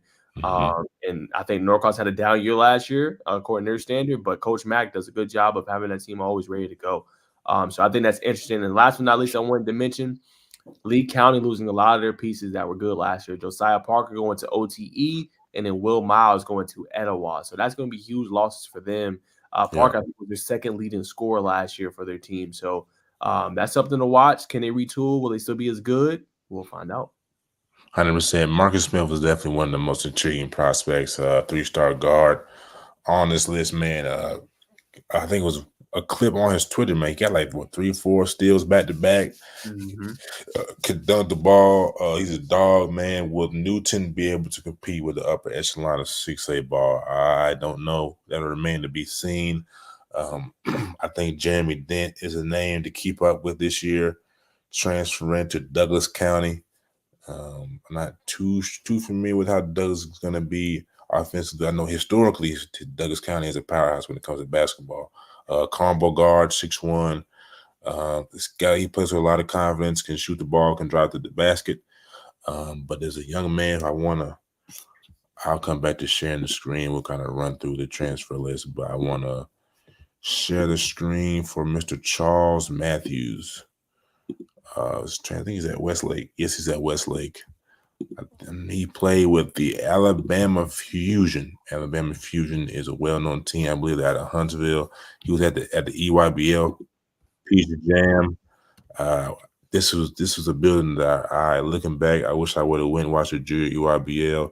Could see Braylon Crabb, I believe AJ Johnson, if I'm not mistaken, with Georgia Elite. But this kid can do it all. Let me back it up. This is him in the white right here handling the ball. This is a freshman. I believe he's a freshman. Yes, 2027. So he's a sophomore. To be doing this as a sophomore is elite. Got vision, found the young man in the corner. Step through. That's a nice lob, man, off the fake floater. Top of the key. Side step there. Smooth jump shot, man. Not a real hitchy type jump shot. It's just like a clay base. Get that base and elevate, as you saw there, knocking it down from probably about 22. Just a couple more folks. But I think he has the potential to be probably outside of Caleb Hope, the best player on this list. Already 6'4". All right, with that, we'll stop it. Then I'm gonna reshare the transfer list, kind of skim through it. All right. There's Jeremy Dent, Marcus Smith, Walnut Grove to Newton, Kwani Garris. North Atlanta is a team out there. They're getting a lot of transfers in, so keep eye on North Atlanta. I think they might have something brewing over there. There's Will Miles, Lee County to Etowah. Charles Matthews, that's why he caught my attention, from IMG Academy, Florida to Westlake. Mario Sherman, Central Macon to Norcross. Tequila got a little work coming in. Berkmar's got some kids coming in, some leaving. Right. Tyler Jordan, of course. Amari Temple, Lanier Buford. Marcus Moore's leaving Grayson to go to Colquitt. Felt things was too crowded. There's a kid from Thompson that's going to Wheeler. Oh, and Osborne lost a couple of players. I think Keems is going somewhere. He'll come up soon. Winston-Salem, okay. To Collins Hill. Caleb Holt. Kingsridge to Milton. Christian Lavish. Dree Steele West. I've been hearing Carroll. This is going to be a down year for Carrollton boys.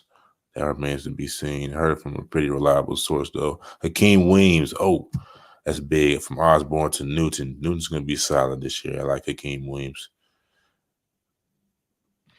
Yeah, yep. And then we might get in the 5A next year. I mean, next week, or we might do girls, but that's pretty much the beat for 6A basketball, man. Top schools: Grayson, then Norcross, then Kell. Yep, Wheeler. Yep, and can't sleep on Newton either. Oh yeah, Wheeler. I'm sorry, can't sleep on Newton as well. Yep. Yep, sleep on Newton. Yeah, man. So great segment. Obviously, we running over on time. Great segment right there by Bacon, man. We're gonna do a deep dive. I think we can go ahead and start that, Bacon. If you're cool, this is your segment. But maybe each week, as basketball season, kind of starts to heat up here pretty soon. In a couple months, not too far off. We could go like next week, do a deep dive in 5A, maybe girls and boys side, and look at it. We'll have obviously more time with it. But I just wanted to say that I did like that segment, going through those guys and talking about those teams. But I throw it back to you. Yes, sir. So, ladies and gentlemen, I feel like, I don't remember the actual stats, but the WNBA is back. Caitlin Clark's been doing her thing. Andrew Reese been doing her thing as well. And a quick thing I forgot to add to the Olivia Edwards thing, recruiting news, that her favorite player is the Bayou Barbie. She likes watching Andrew Reese's film. So that's a little LSU influence right there. So, like I said, Kim Mocha did like her Instagram post this past weekend. So, you know what I'm saying? It's a possibility we may see her in the purple and gold. But nonetheless, that'll conclude this week's 3-Man Weave. Appreciate you tuning in, ladies and gentlemen. Go ahead, Nash. Last thing before we go to obviously our words of wisdom and things like that. Did want to mention John Calipari will be at Rupp Arena February 1st, man. Get tuned for that. Kentucky.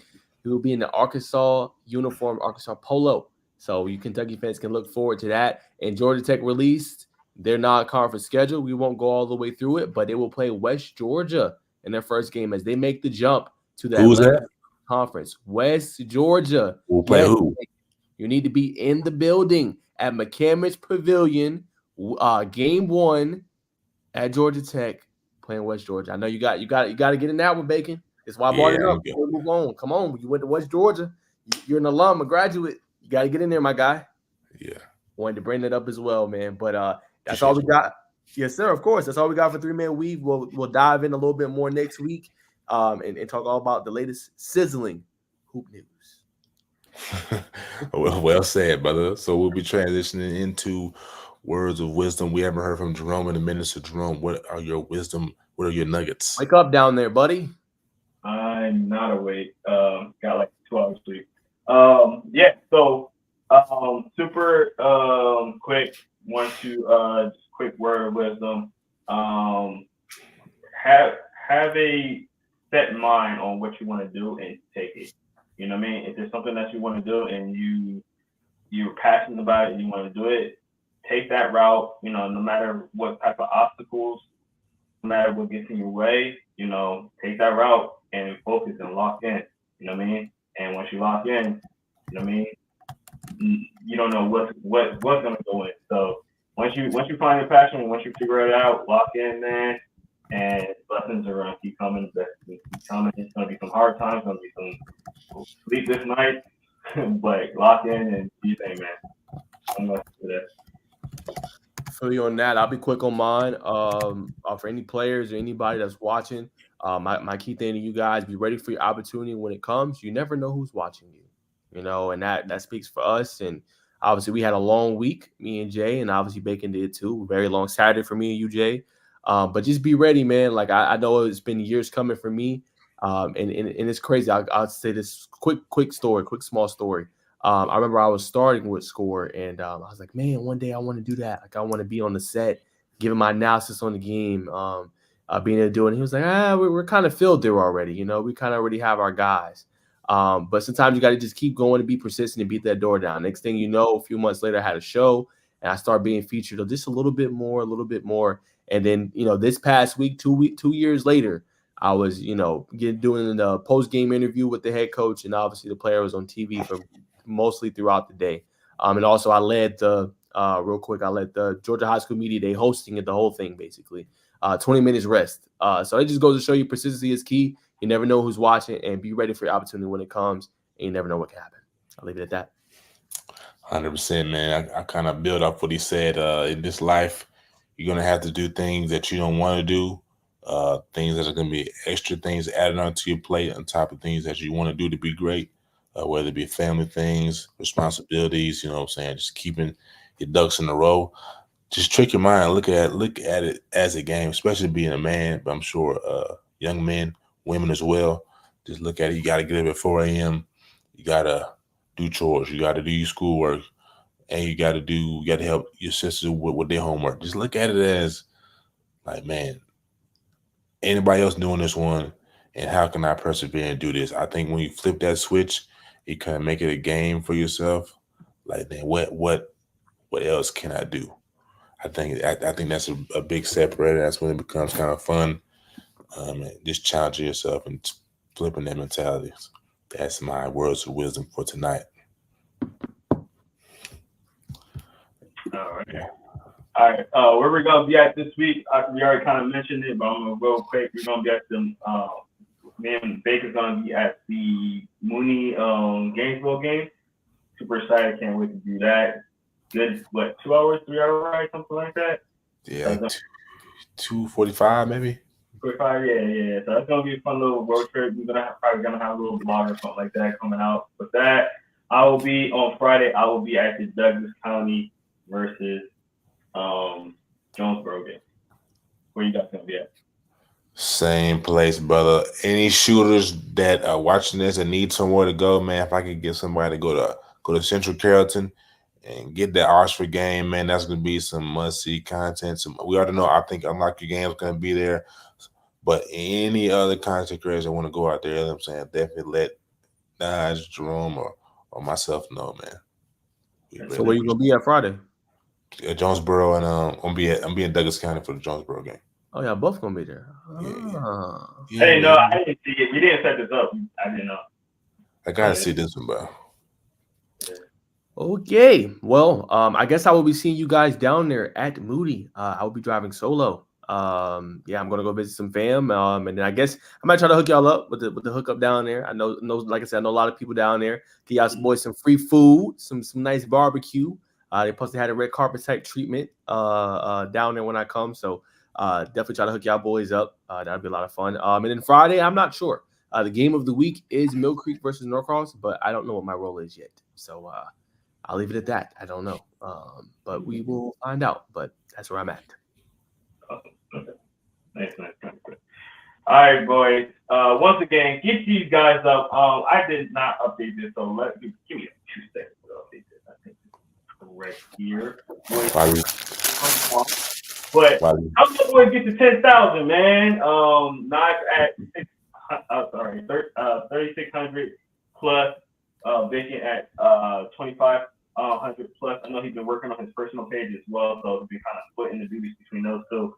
But give these guys a 10K, man. Help, if you're watching this on my channel, you should already be following these guys. But if you're not, go follow them. Follow all of us on Instagram and Twitter and Facebook and YouTube. And it really does help and support us. And again, we do like to thank Phenom for allowing us to have this podcast. So we appreciate each and every one that tuned in. You see the gloves? Make sure you hit that promo code too, man. See the Delta place. I know some of y'all for y'all gloves during the first game. So you gotta re-up. Get that 10% off. ITHfootball.com. I'm sorry, ITHfootball as the promo code. If you go to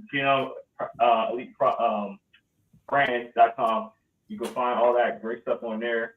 Gloves, cleats, visors, towels, all that great stuff. Back plates, man. Those players out there was looking great with that phenom stuff at the Benz. So if you want to look good, play good, feel good, you know where to go. You already know where to go. So thank you guys so much for getting on. This is the first and foremost podcast. We not only give you the spill, but we keep it real. Let's go, baby.